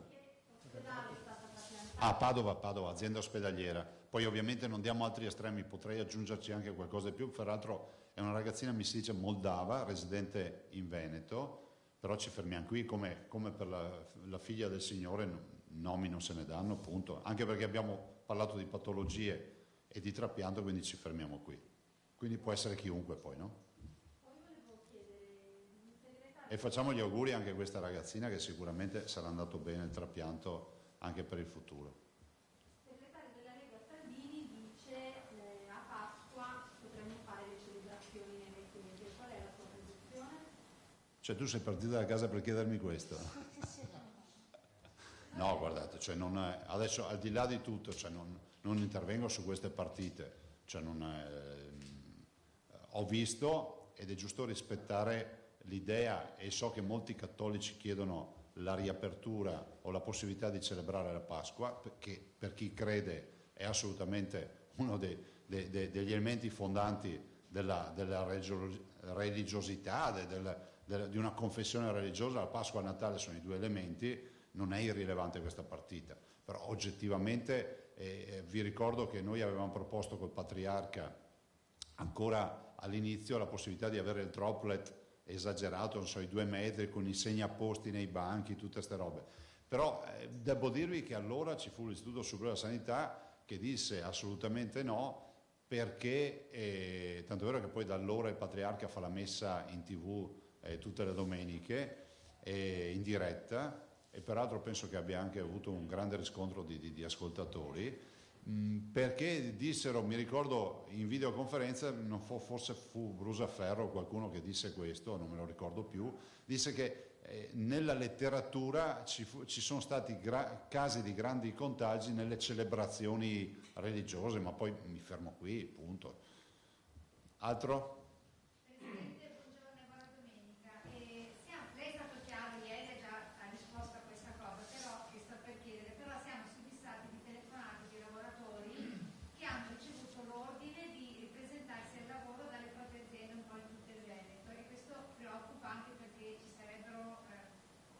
Centinaia di migliaia di lavoratori che si sposterebbero nel pieno delle epidemie. Allora guardi, io penso che questo fatto si riferisca, e onor del vero devo riconoscere a Dalmas che ieri fece una domanda, io l'ho anche liquidato perché effettivamente non sapevo di quello che stava accadendo, se è questo, che ci siano delle aziende che per la logica del silenzio assenso, cioè che abbiano chiesto alle prefetture in base a quello che prevede la legge di modificare, di avere l'accesso in base al loro codice ATECO all'apertura, penso che adesso molti, avendo questo silenzio assenso da quel che ho capito, possano procedere. Io dico che noi possiamo solo fare una cosa, continuare a fare i controlli. Magari domani vi porto anche la mole dei controlli che abbiamo fatto e lo faremo con particolare attenzione alle aziende, ma non con fare, come si può dire, da 007, con la volontà di essere assolutamente dalla parte dei lavoratori che devono essere messi in sicurezza e dei datori di lavoro che hanno assolutamente bisogno di assistenza, però ci vogliono i dispositivi e quant'altro. Se poi questo rappresenta un vulnus del legislatore, di chi ha fatto i decreti, cioè questa è una partita del governo. Vi ricordo che il tema aprire o chiudere le imprese non compete alla Regione, come per le scuole. Altro? Prego Filippo. A proposito di Salvini, ho visto una proposta di legge di vari parlamentari della Lega, primo firmatario Salvini, che propone di esentare da eventuali responsabilità i dirigenti della sanità nell'emergenza. Devo dire la verità che ho visto un titolo ma non ho neanche approfondito, visto che è stato ritirato questo emendamento. Mi fermo qui, cioè non ho approfondito onestamente, siamo stati impegnati. Ecco, Presidente, invece forse una domanda ancora più attuale, mi collego alla domanda della collega, ma non c'è un qualche timore per una ripresa che certamente viene attesa, viene caldeggiata, viene auspicata, ma siamo ancora in pieno contagio? Ma guardate, io ve l'ho detto e voglio che resti sempre agli atti, che io tifo per ripartire, però deve essere chiaro che non può prescindere questo tifo dal fatto che la comunità scientifica si debba esprimere. Dopodiché, per carità, ci deve essere sempre una giusta mediazione, no? Come vi ho detto anche ieri, ma è pur vero che dovremmo avere delle indicazioni di base. Altre domande? Posso procedere io allora. Cominciamo con... È domenica, dovremmo andare via ragazzi.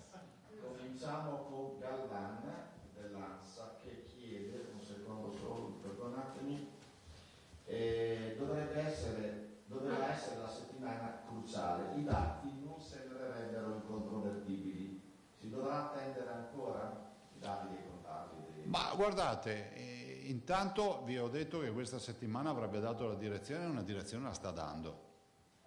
Adesso la settimana inizia lunedì, dal lunedì finisce la domenica, però noi abbiamo perso già la bussola, no? Perché per noi tutti i giorni sono uguali e anche il virus ragiona così. Nel senso che mettiamo in fila un po' di bollettini, abbiamo visto che abbiamo già 4 bollettini positivi, cerchiamo di chiuderne una 7-10 bollettini e sicuramente i nostri statistici ci dicono che ci sarà una direzione molto più chiara. Oggi è un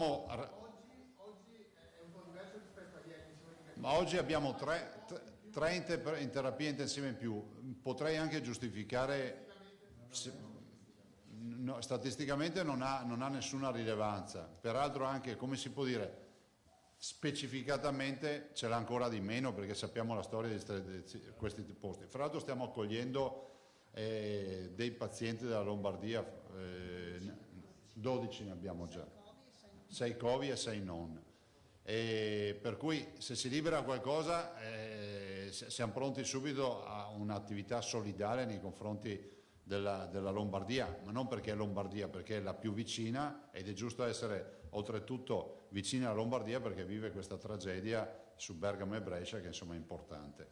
E la direzione c'è segnata, bisogna che si consolidi, fermo restando che se i cittadini non restano a casa si sta presto anche a riprecipitare, questo è poco ma sicuro. Seconda domanda di Galvan, mascherine, anche il Veneto pensa a un'obbligatorietà per uscire come la Lombardia? Ma guardi, io ho visto la Lombardia e penso che non ho nulla da ridire su quello che ha fatto il collega Fontana. E noi abbiamo avuto un approccio più graduale, supermercati o quant'altro, e giustamente il cittadino può dire ma servono o non servono?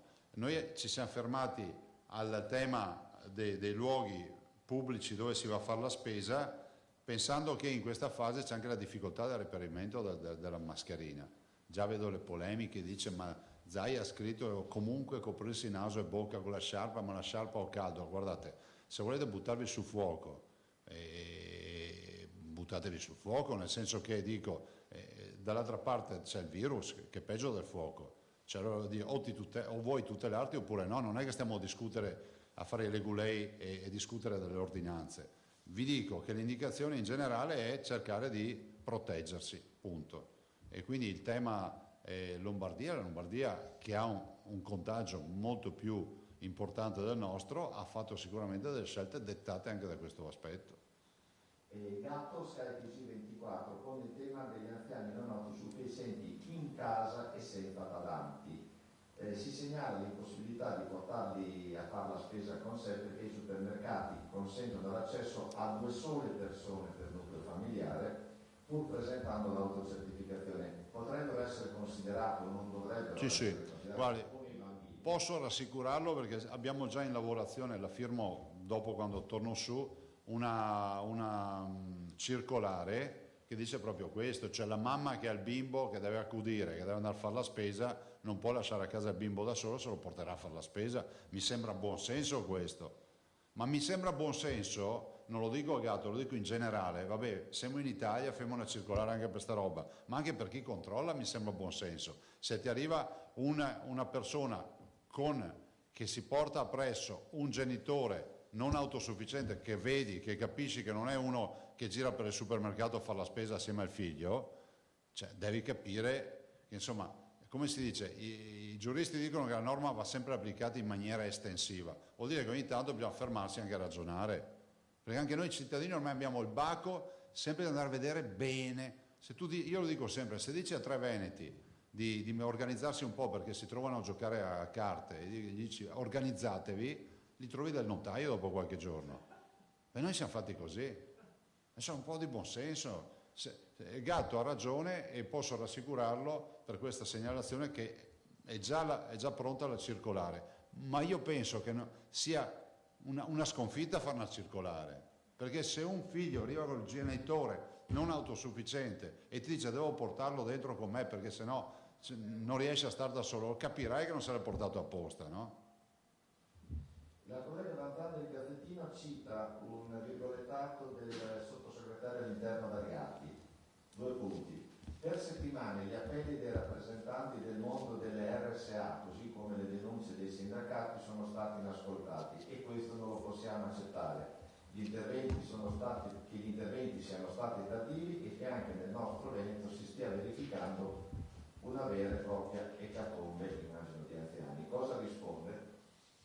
Ma guarda, se queste parole sono autentiche, resto basito, perché Variati rappresenta un'istituzione importante. Se fossi io in lui andrei in procura a fare una denuncia.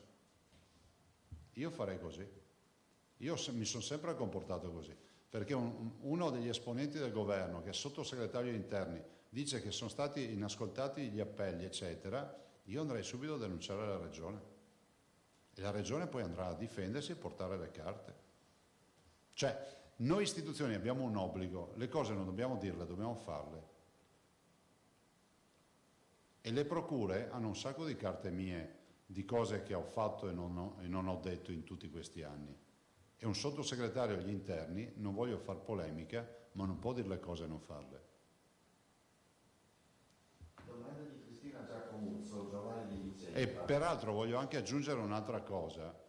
Noi stiamo sostanzialmente facendo il diavolo a quadro per questa partita, ma vi voglio ricordare che questa partita, al di là di qualcuno che vuole fare la polemica perché gli va bene fare la polemica, ma che è squallida, lasciatemelo dire, ma è squallida perché di mezzo ci sono le vite delle persone e c'è un'emergenza. Vi dico un'altra cosa importante, voglio ricordarvi che questa tragedia viene ricordata come la tragedia delle case di riposo. Non c'è una regione che si è salvata da questa partita. E mi domando se queste osservazioni vengono fatte dappertutto con questa volontà del governo. E comunque Variati quando parla a nome del governo.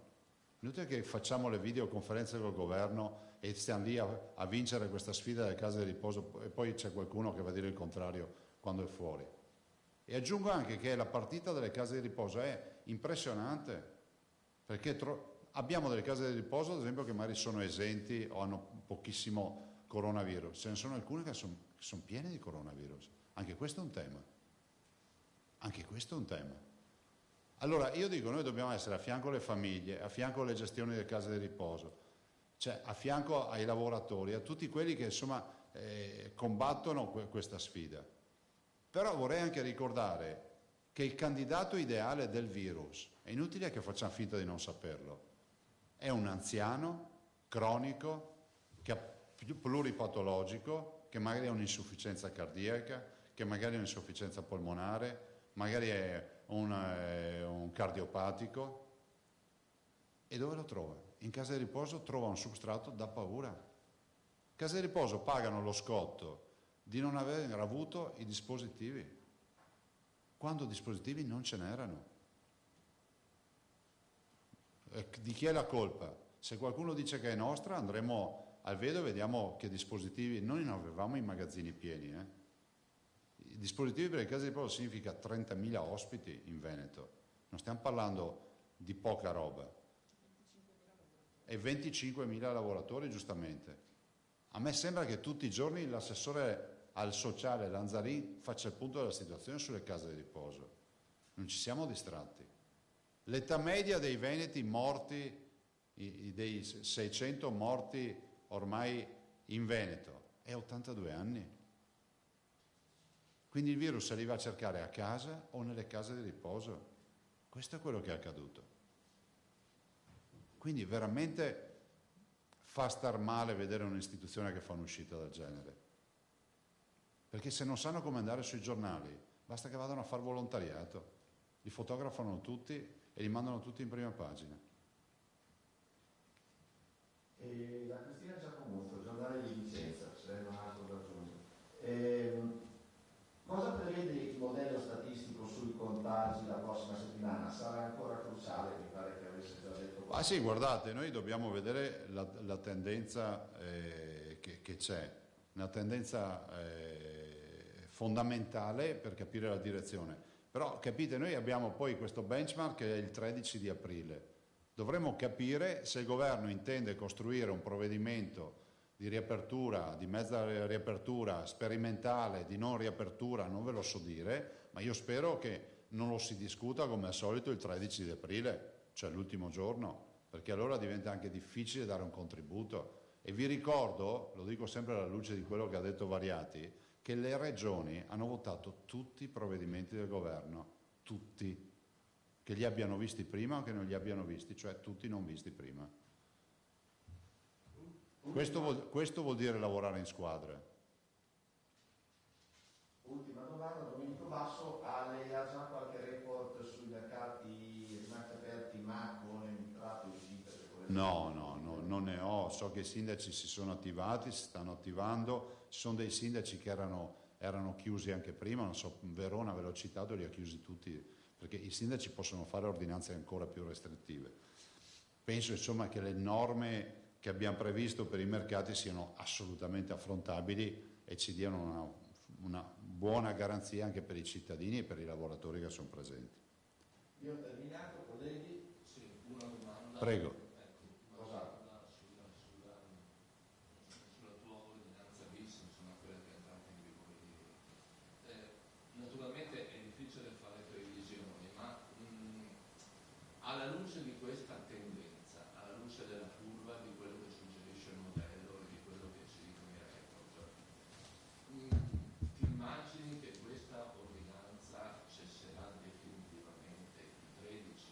Oppure ti rendo conto che non ha... Guardate, tutto dipende dal DPCM. Ieri Maria Delia mi ha chiesto di perché abbiamo fatto l'ordinanza all'ultimo minuto e io ho omesso di dire perché. Perché l'ordinanza aveva uno spazio giuridico dettato dall'adozione del DPCM iniziale. Quindi se mi adottano il DPCM il giovedì sera o il venerdì, adesso non ricordo, noi avevamo quella finestra per adottare la nostra ordinanza. Peraltro oggi mi è arrivata la lettera del Presidente del Consiglio che dice: ho adottato il DPCM, c'è l'articolo 2, tu potevi farlo, hai fatto bene, hai adottato un'ordinanza, cioè mi legittima il percorso. E quindi noi dobbiamo attendere il DPCM per capire quale sia la direzione.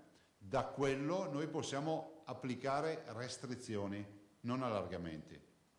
Questo dice la legge.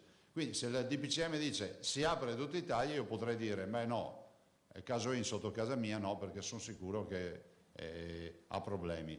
Tanto per fare un esempio, il caso in sarebbe il negozio di ortofrutta. Posso fare due domande? No, ho tradotto per i non veneti.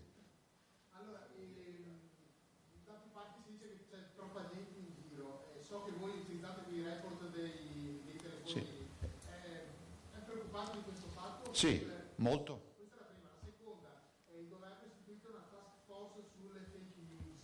Cosa ne pensi? Ha fatto bene, ma io farei non solo la task force, farei una bella revisione del codice penale anche, perché cioè, questo mondo digitale che non è più analogico non si è adeguato a quello che comunque la comunicazione digitale rappresenta. Cioè, oggi abbiamo dato la patente di premi Nobel a chiunque può scrivere e si erge a premio Nobel della situazione. Allora, al di là di quelli che scrivono cazzate perché non se ne rendono neanche conto, ma poi c'è tutto il mondo delle fake news pericolose che creano angoscia, che creano procurati allarmi, che danno informazioni sbagliate, che rischiano di far morire anche le persone, perché le persone, pensate che negli Stati Uniti c'è stata la notizia una settimana fa, ma lì per altri motivi, c'è notizia in Louisiana, se non ricordo male, di cittadini che sono morti perché sono autosomministrati l'idrossicloridina e quindi l'antimalarico, perché hanno letto che bastava far quello e spariva il virus, e si sono intossicati perché è epatotossico, cioè non è che puoi somministrare così, ci deve essere un controllo medico e ci devono essere proporzioni giuste. Quindi io sono per la severità assoluta, cioè la rete rischia di diventare una grande cloaca ed è un peccato, perché la rete è una grande opportunità, perché anche con l'emergenza abbiamo visto che la rete ci è servita, la rete ci ha aiutato, la rete è buona. Il problema sono quelli che vanno nella rete a riempire la cloaca, è un'altra roba. No, sui movimenti, guarda, i dati anche Google ci dicono che siamo i più virtuosi. Il problema è che se noi siamo i più virtuosi non voglio pensare agli altri cosa stanno combinando, nel senso che oggettivamente, complice anche il bel tempo, cioè se tu negli anni normali, bel tempo così non c'è mai stato per così tanto tempo. Sono 4 mesi che non piove più. E quindi immagino queste giornate da 22-23 gradi non sia facile stare in casa. La mia preghiera ai cittadini è stare in casa, pensino alla loro salute e a quella dei loro cari, e questo è un lavoro di squadra che dobbiamo fare. Se ipoteticamente i veneti stasera scendessero tutti nelle piazze, io so già che ho l'impennata nelle terapie intensive fra una decina di giorni. Ormai sono una decina di giorni. Sì. Diciamo che stiamo galoppando bene in quel senso. Hanno detto che non si può arrivare a Pasquetta a mettere a punto il piano della Sì. ripartenza con il governo. Lei pensa al fatto che siete inconsiderati un po' troppo poco con il No, non è polemico. Guarda, fra l'altro aggiungo anche che nella videoconferenza con Palazzo Chigi l'altra sera è stato detto proprio di fare anche una cabina di regia, è stata decisa, per decidere le misure in velocità, in modo tale che ci sia una raccolta da parte delle regioni, da parte dei comuni, eccetera, sintesi, e casomai essere assolutamente, come si può dire, collaborativi e propositivi. No, non lo dico come polemica, dico che all'ultimo minuto riesce a governarla con difficoltà la partita. Poi considerate che i cittadini prima del 13 debbono sapere esattamente cosa accadrà.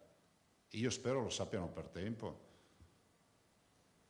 Presidente, scusi, volevo dire una cosa.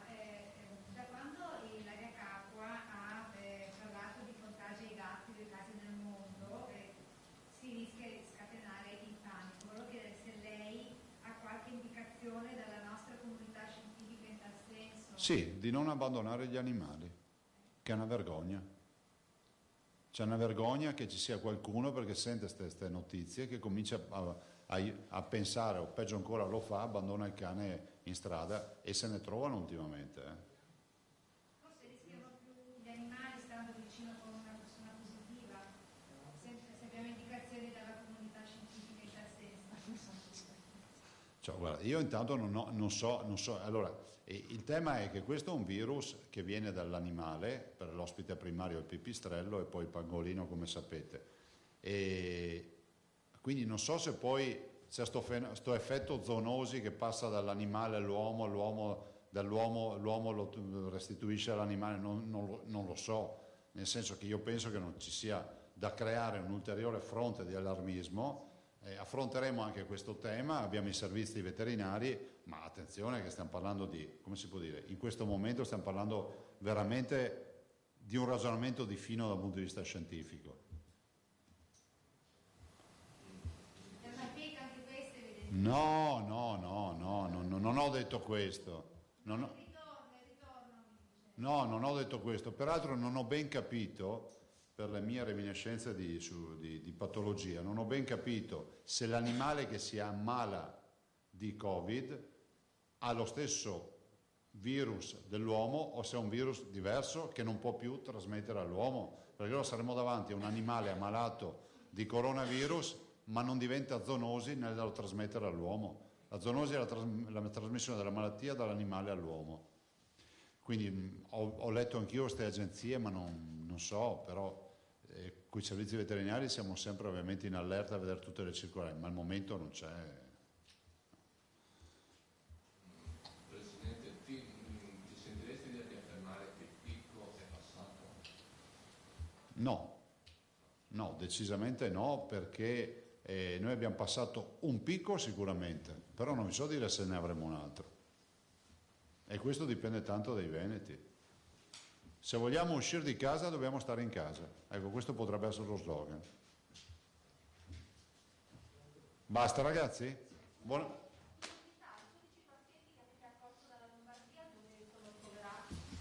300, Peschiera, sono nella zona, sono più... Attenzione che non sono 12 in un colpo solo, fino adesso 12, Sì, perché giustamente qualcuno a Lombardia vuole dire dove sono finiti i nostri 12, no? Ne abbiamo già, gli ultimi sono 2 dell'altro ieri o di ieri, sì, o 3. Grazie, buona domenica.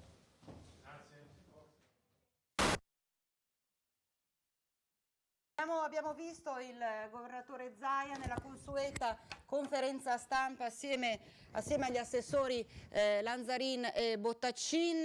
Ovviamente si è puntata l'attenzione soprattutto sulla questione delle case di riposo, sulla questione degli anziani. E allora, parlando proprio di case di riposo, vogliamo vedere la situazione, ce ne siamo occupati nei giorni scorsi, la situazione in una delle case di riposo del Bassanese. Allora andiamo a Villa Aldina e vediamo ad oggi come si sta sviluppando, come sta evolvendo fortunatamente in maniera positiva la situazione, dopo tra l'altro che anche l'ULSS 7 ha iniziato i vari controlli all'interno della struttura.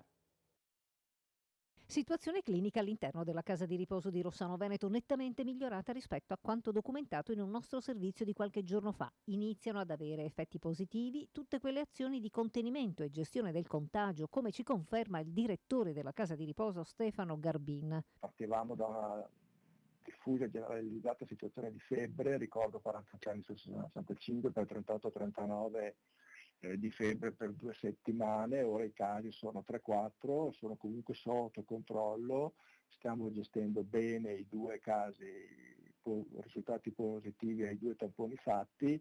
Oltre ai 2 positivi, quindi, si aveva una situazione di una quarantina di stati febbrili su 65 ospiti, mentre le famiglie fin dall'inizio sono state informate sulle scelte, come quella vincente di gestire all'interno i casi, anche se non sempre è stato facile rispondere alla mole di telefonate. In 6 ore si è arrivati anche a 280 chiamate. Stamattina visita di controllo da parte del Dipartimento di Prevenzione Igiene dell'ULSS 7. Una visita che in 2 ore ha controllato tutto l'operato che abbiamo fatto, si è soffermata molto sulla situazione clinica degli anziani, su come sono stati gestiti in questo periodo di crisi e ancora adesso, e poi sono andati a vedere le soluzioni che noi abbiamo adottato con gli anziani che erano sospetti e poi su quei 2 che sono risultati positivi, soluzioni dal punto di vista di isolamento e di gestione. Insomma, un controllo davvero capillare. Io colgo questa occasione per fare i complimenti al mio personale, che sono orgoglioso, hanno mantenuto il contagio all'interno della casa. Ringrazio la dottoressa Bianchini e la coordinatrice, nonché il sindaco, ma tutto il personale, perché sta facendo dei sacrifici, hanno deciso di cambiare vita, di auto-isolarsi dalle proprie famiglie, di mantenere in vita come stanno facendo gli anziani di Villa Aldina, e posso dire che ce l'abbiamo fatta. E poi restiamo proprio a Rossano Veneto perché abbiamo in collegamento Skype la sindaca di Rossano Veneto, Morena Martini. Buongiorno, buongiorno sindaca, benvenuta, benvenuta. Buongiorno a tutti, ai telespettatori, buona Domenica delle Palme a tutti. Senta, la situazione nella casa di riposo che si trova appunto nella struttura che si trova nel suo comune, Villa Aldina, pare stia migliorando, questo anche grazie all'impegno di tutti gli operatori, di tutte le persone che lavorano all'interno, giusto? Allora, guardi, mi permetta prima di tutto di dire e di dare un grande grazie al Consiglio di amministrazione. Perché nella presidenza di Giuseppe Siviero, per tutti Beppi, all'inizio, già più di 4 settimane fa, aveva deciso la chiusura totale. Infatti la chiusura totale alle visite esterne, ok? E questa è stata la mossa che ci ha consentito di tenere tutto dentro e di salvare tutto. Ma tutto dentro perché? Perché agli anziani il virus l'ha portato un operatore esterno, non è che si sono ammalati dentro la casa di riposo perché sono andati a passeggiare a Rossano, no, è stato portato da un operatore esterno, ma grazie a questo intervento abbiamo fatto in modo che non si ammalassero gli altri prima di tutto, cioè altri esterni, e siamo riusciti a contenere tutta la parte di malattie infettive all'interno della casa di riposo. Quindi grazie al presidente Giuseppe Siviero, che ricordo a tutti si è ammalato ed è stato anche ricoverato, adesso per fortuna è tornato a casa perché ha prestato servizio di volontariato all'interno della casa di cui lui è presidente, ed è uno di quei presidenti che ha rinunciato all'indennità da molti anni. Ecco, quindi questi sono i nostri eroi veneti. Quando parliamo di eroi eccetera eccetera, questi sono gli esempi quotidiani dei nostri eroi. Ho piacere di dirlo oggi, Domenica delle Palme, dove tutti noi sappiamo a quali sacrifici noi cristiani, no? Sappiamo a chi dobbiamo dire grazie per il sacrificio estremo della vita. Quindi grazie a Beppi e ai componenti del CDA, e grazie alla dottoressa Bianchin che non ha mai ospedalizzato nessuno, che ha messo tutti i nostri anziani in un'ala protetta, quelli che erano ammalati, e ha seguito le febbri costantemente, rimanendo all'interno. Grazie alle operatrici che hanno rinunciato a rimanere in famiglia e sono rimaste all'interno della loro casa di riposo senza gravare sulla quotidianità dei loro familiari. Ecco, quindi è una bella notizia quella che porto di condivisione della mia casa di riposo, e ricordo anche a tutti che quando si sono ammalati gli operatori, chi ci ha aiutato è stata Croce Rossa Italiana, Dipartimento di Sezione di Bassano del Grappa. Io tanti anni fa, adesso da quando faccio politica attiva, non collaboro più attivamente, no? Magari do una mano in un altro modo, però attivamente non lo ritengo corretto, quindi finché sarà così. Però Croce Rossa Italiana di Bassano del Grappa la conosco da anni, e tutto quello che noi doniamo a loro resta nel territorio, per il territorio. Io lo dico ai colleghi sindaci, lo dico anche a tutti i telespettatori, perché è una forza incredibile nel nostro territorio. Quindi anche al presidente Zaia, che giustamente adesso è stato interrogato, no, sulla condizione delle case di riposo, non è colpa della regione del Veneto, a me dispiace contraddire il governo in questo, non è mica colpa della regione del Veneto se tutte le case di riposo di tutta Italia, no, del Veneto, non erano attrezzate. Probabilmente alla fine di questa pandemia dovremo pensare a delle stanze protette con dei respiratori, con del materiale pronto nel caso in cui ci siano degli altri interventi così importanti da portare avanti. Ma qua non è una questione di tirarsi le colpe politicamente, chi è stato più fortunato, chi è stato meno fortunato. Io credo che al governatore Zaia in questo momento tutti noi dobbiamo dire grazie per la serietà, la compostezza, l'umiltà e l'assoluta mancanza di pregiudizi con cui porta avanti questa battaglia. Non ha mai fatto polemica col governo, eppure ne avrebbe d'onde, no, per farla. Non ha fatto come tanti altri governatori anche del Sud Italia che continuano a polemizzare con un governo che è loro amico perché è della stessa parte politica. No, Certo, poi tra l'altro anche come comune proprio, come le azioni sono tante che state portando avanti per essere sempre più vicini ai vostri cittadini. Il mio comune, come tutti gli altri comuni del Bassanese, quindi abbiamo attivato, non so, dei telefoni dedicati anche grazie alla collaborazione delle cooperative per un sostegno psicologico. Abbiamo rivisto tutto il discorso sulla possibilità di risparmiare le famiglie, le convenzioni, i buoni che stiamo distribuendo in questi giorni per le famiglie in difficoltà. E poi le mascherine. Al mio comune abbiamo consegnato a tutte le famiglie 5+2, quindi 5 mascherine, quelle modello diciamo Regione del Veneto, più 2 mascherine in stoffa a tutti gli 8.120 abitanti di Rossano. In tutte le famiglie, 3.700 nuclei familiari, abbiamo consegnato questo kit e non sarà l'ultimo perché probabilmente riusciremo a fare anche un altro passaggio. E i controlli continuano, immagino, i controlli da parte delle forze dell'ordine. I controlli continuano, però mi permetto di dire che c'è ancora qualche furbo che va in giro. Allora, come ho detto anche in una trasmissione radiofonica, noi siamo fortunati, abitiamo in campagna, io dietro ho campi, se vado dietro i campi di casa mia non faccio del male a nessuno e resto da sola, isolata e cammino, però non è così in città, non è così in centro storico, quindi e non è neanche bello che noi si debba diventare degli esattori, no? Il dito puntato, questa caccia alle streghe. Dobbiamo collaborare, la collaborazione parte dalla osservanza delle regole, bisogna osservare assolutamente le regole, rimanere a casa, non muoversi. Noi sindaci facciamo tanta fatica. Io sono stata in comune anche questa mattina, siamo lì pendenti. Adesso hanno detto che questa sera esce l'ordinanza sugli esami di Stato e sulla scuola. Io spero che non esca stasera, sennò diventiamo matti, e spero che la ministra... Io lo dico, io spero che la ministra riveda un po' quello che trapela dai giornali in questo periodo qua, perché se c'è la promozione per tutti diventiamo la Repubblica dei fancazzisti, mi permetta il termine, cioè diventiamo la Repubblica dove chi fa meno è quello che ha di più, la Repubblica dell'assegno di sopravvivenza dato così a caso, dove tutti possono essere promossi perché non sappiamo governare una crisi dove la didattica a distanza sta impegnando migliaia di docenti professionisti. Certo. E guardi, anche sul discorso della didattica a distanza è un micro universo del grande. E poi la interrompo, lei parla proprio perché lei è un insegnante, lei è una docente, certo. Quindi lei è coinvolta in prima persona in questa questione. Dico sempre che nella mia vita reale sono insegnante, nella vita parallela ho il fuoco della politica, no? Ecco. Quello che mi dà da mangiare finora è ancora lo stipendio dello della Stato. Scuola.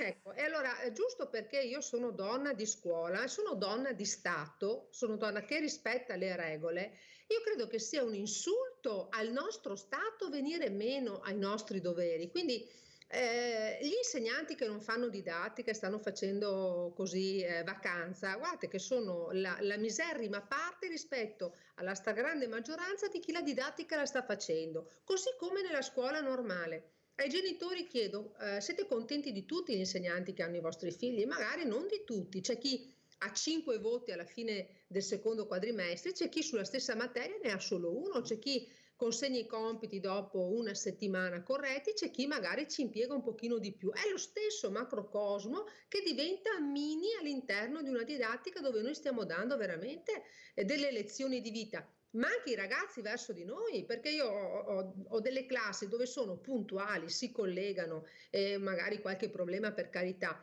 ma ci sono. Allora perché devo abbonare tutto a tutti, anche a chi da quando è successa la pandemia non si è mai collegato e non si è mai fatto sentire né con un messaggio con una mail?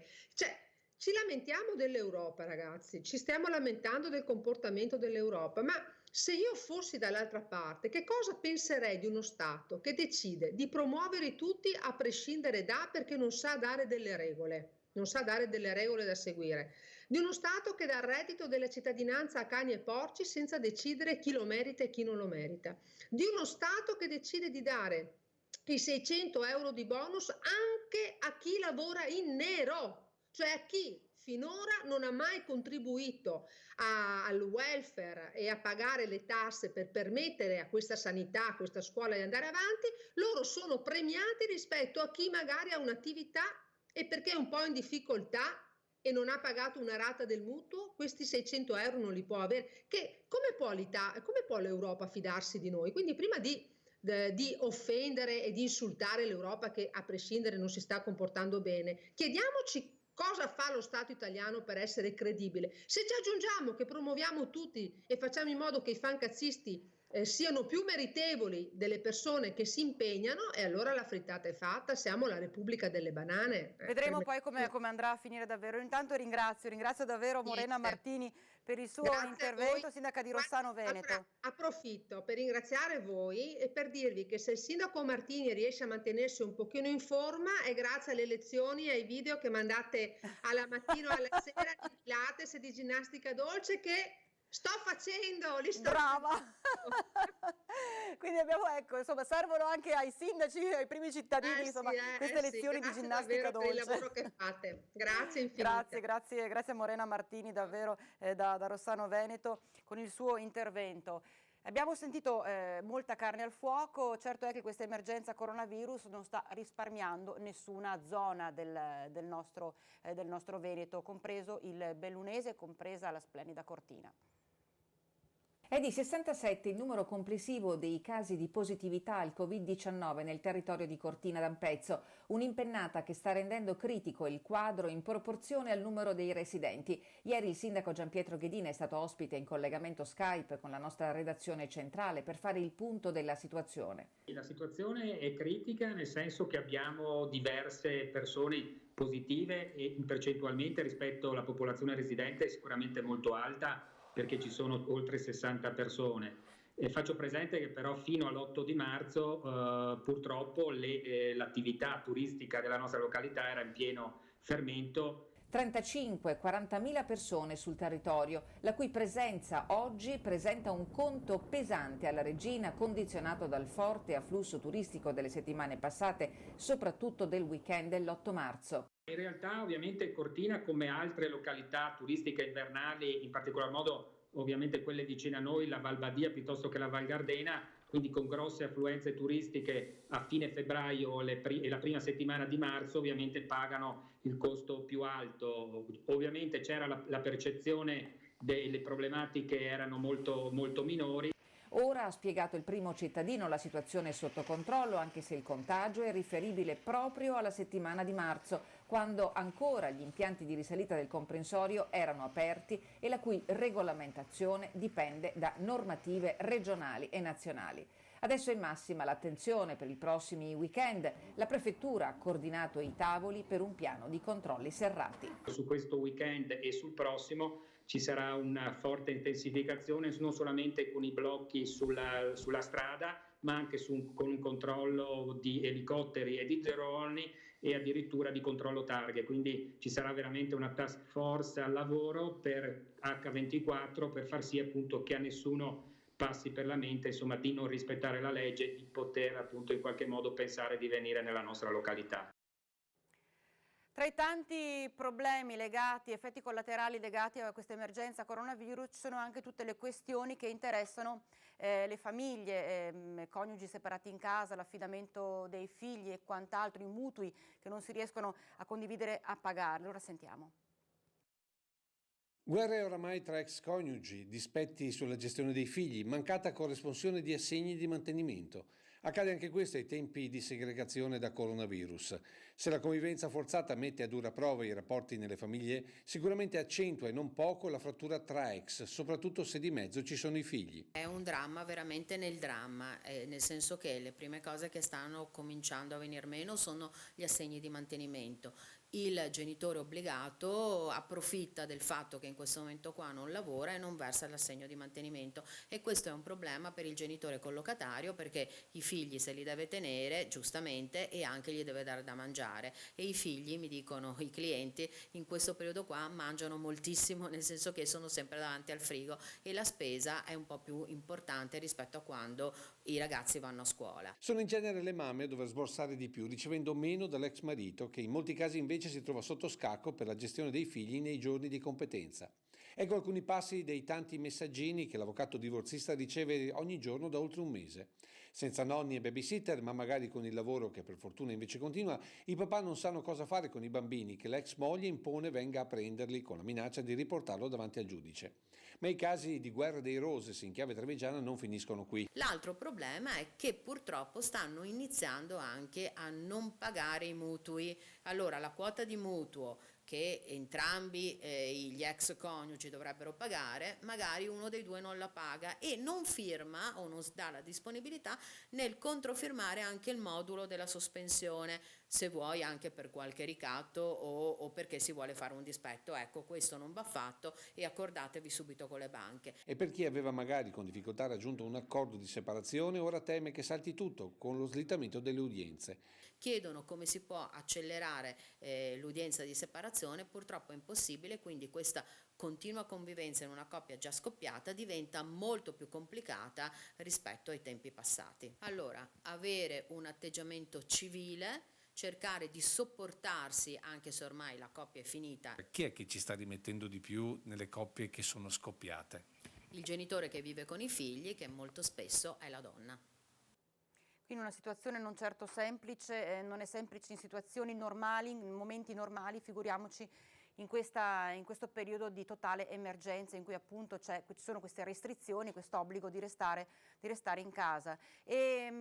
Cambiamo completamente argomento, occupiamoci di animali, cani soprattutto che sporcano il centro storico di una città. Ricorderete senz'altro la sfuriata del sindaco di Treviso Mario Conte proprio contro questi incivili che non pulivano i bisogni dei cani, non pulivano le deiezioni lasciate dai loro cani in pieno centro storico, e adesso si è mossa Casugana che ha portato avanti tutto un lavoro di pulizia e disinfezione delle aree interessate. Prima il duro sfogo con foto eloquenti sui social, poi l'immediato intervento. Nella notte, su richiesta del comune di Treviso, Contarina ha eseguito un lavaggio straordinario di marciapiedi, sottoportici e piazze del centro, non solo per sanificare ma anche per pulire le tracce della pipì dei cani che in una città priva in questo momento dello scrupoloso presidio di baristi e negozianti nessuno ha lavato via. C'è stato un problema di maleducazione a due gambe per quelle persone che accompagnano i cani a fare i bisogni lungo le colonne e le vetrine dei negozi in centro storico. Credo che non sia un atteggiamento giustificabile. Noi siamo intervenuti con una pulizia straordinaria delle vie del centro e abbiamo interessato anche quelle zone che sono state particolarmente colpite da questo fenomeno di maleducazione. Lavaggio straordinario di diverse zone, dalla stazione a Piazza Borsa fino alla Galleria Bailo e alla Pescheria. L'appello però che faccio, soprattutto in questo periodo dove l'isolamento domestico è stato imposto, è quello di portare con sé una bottiglietta d'acqua e se il cane dovesse fare i bisogni di provvedere immediatamente al risciacquo, in modo da evitare di lasciare quelle tracce che, anche se non ci sono turisti, non ci sono cittadini, non è di certo bello da vedere. Un minimo di senso civico, un minimo di buonsenso, come sempre, è un po' quello che viene richiesto a tutti quanti in qualsiasi momento della vita e in qualsiasi circostanza ci si trovi. E io per il momento mi fermo qui. Vi lascio alla replica della conferenza stampa in cui il governatore Zaia e gli assessori Lanzarin e Bottaccina hanno dato gli ultimi aggiornamenti in merito all'emergenza coronavirus e la situazione nella regione Veneto. Grazie intanto per averci seguito. A più tardi.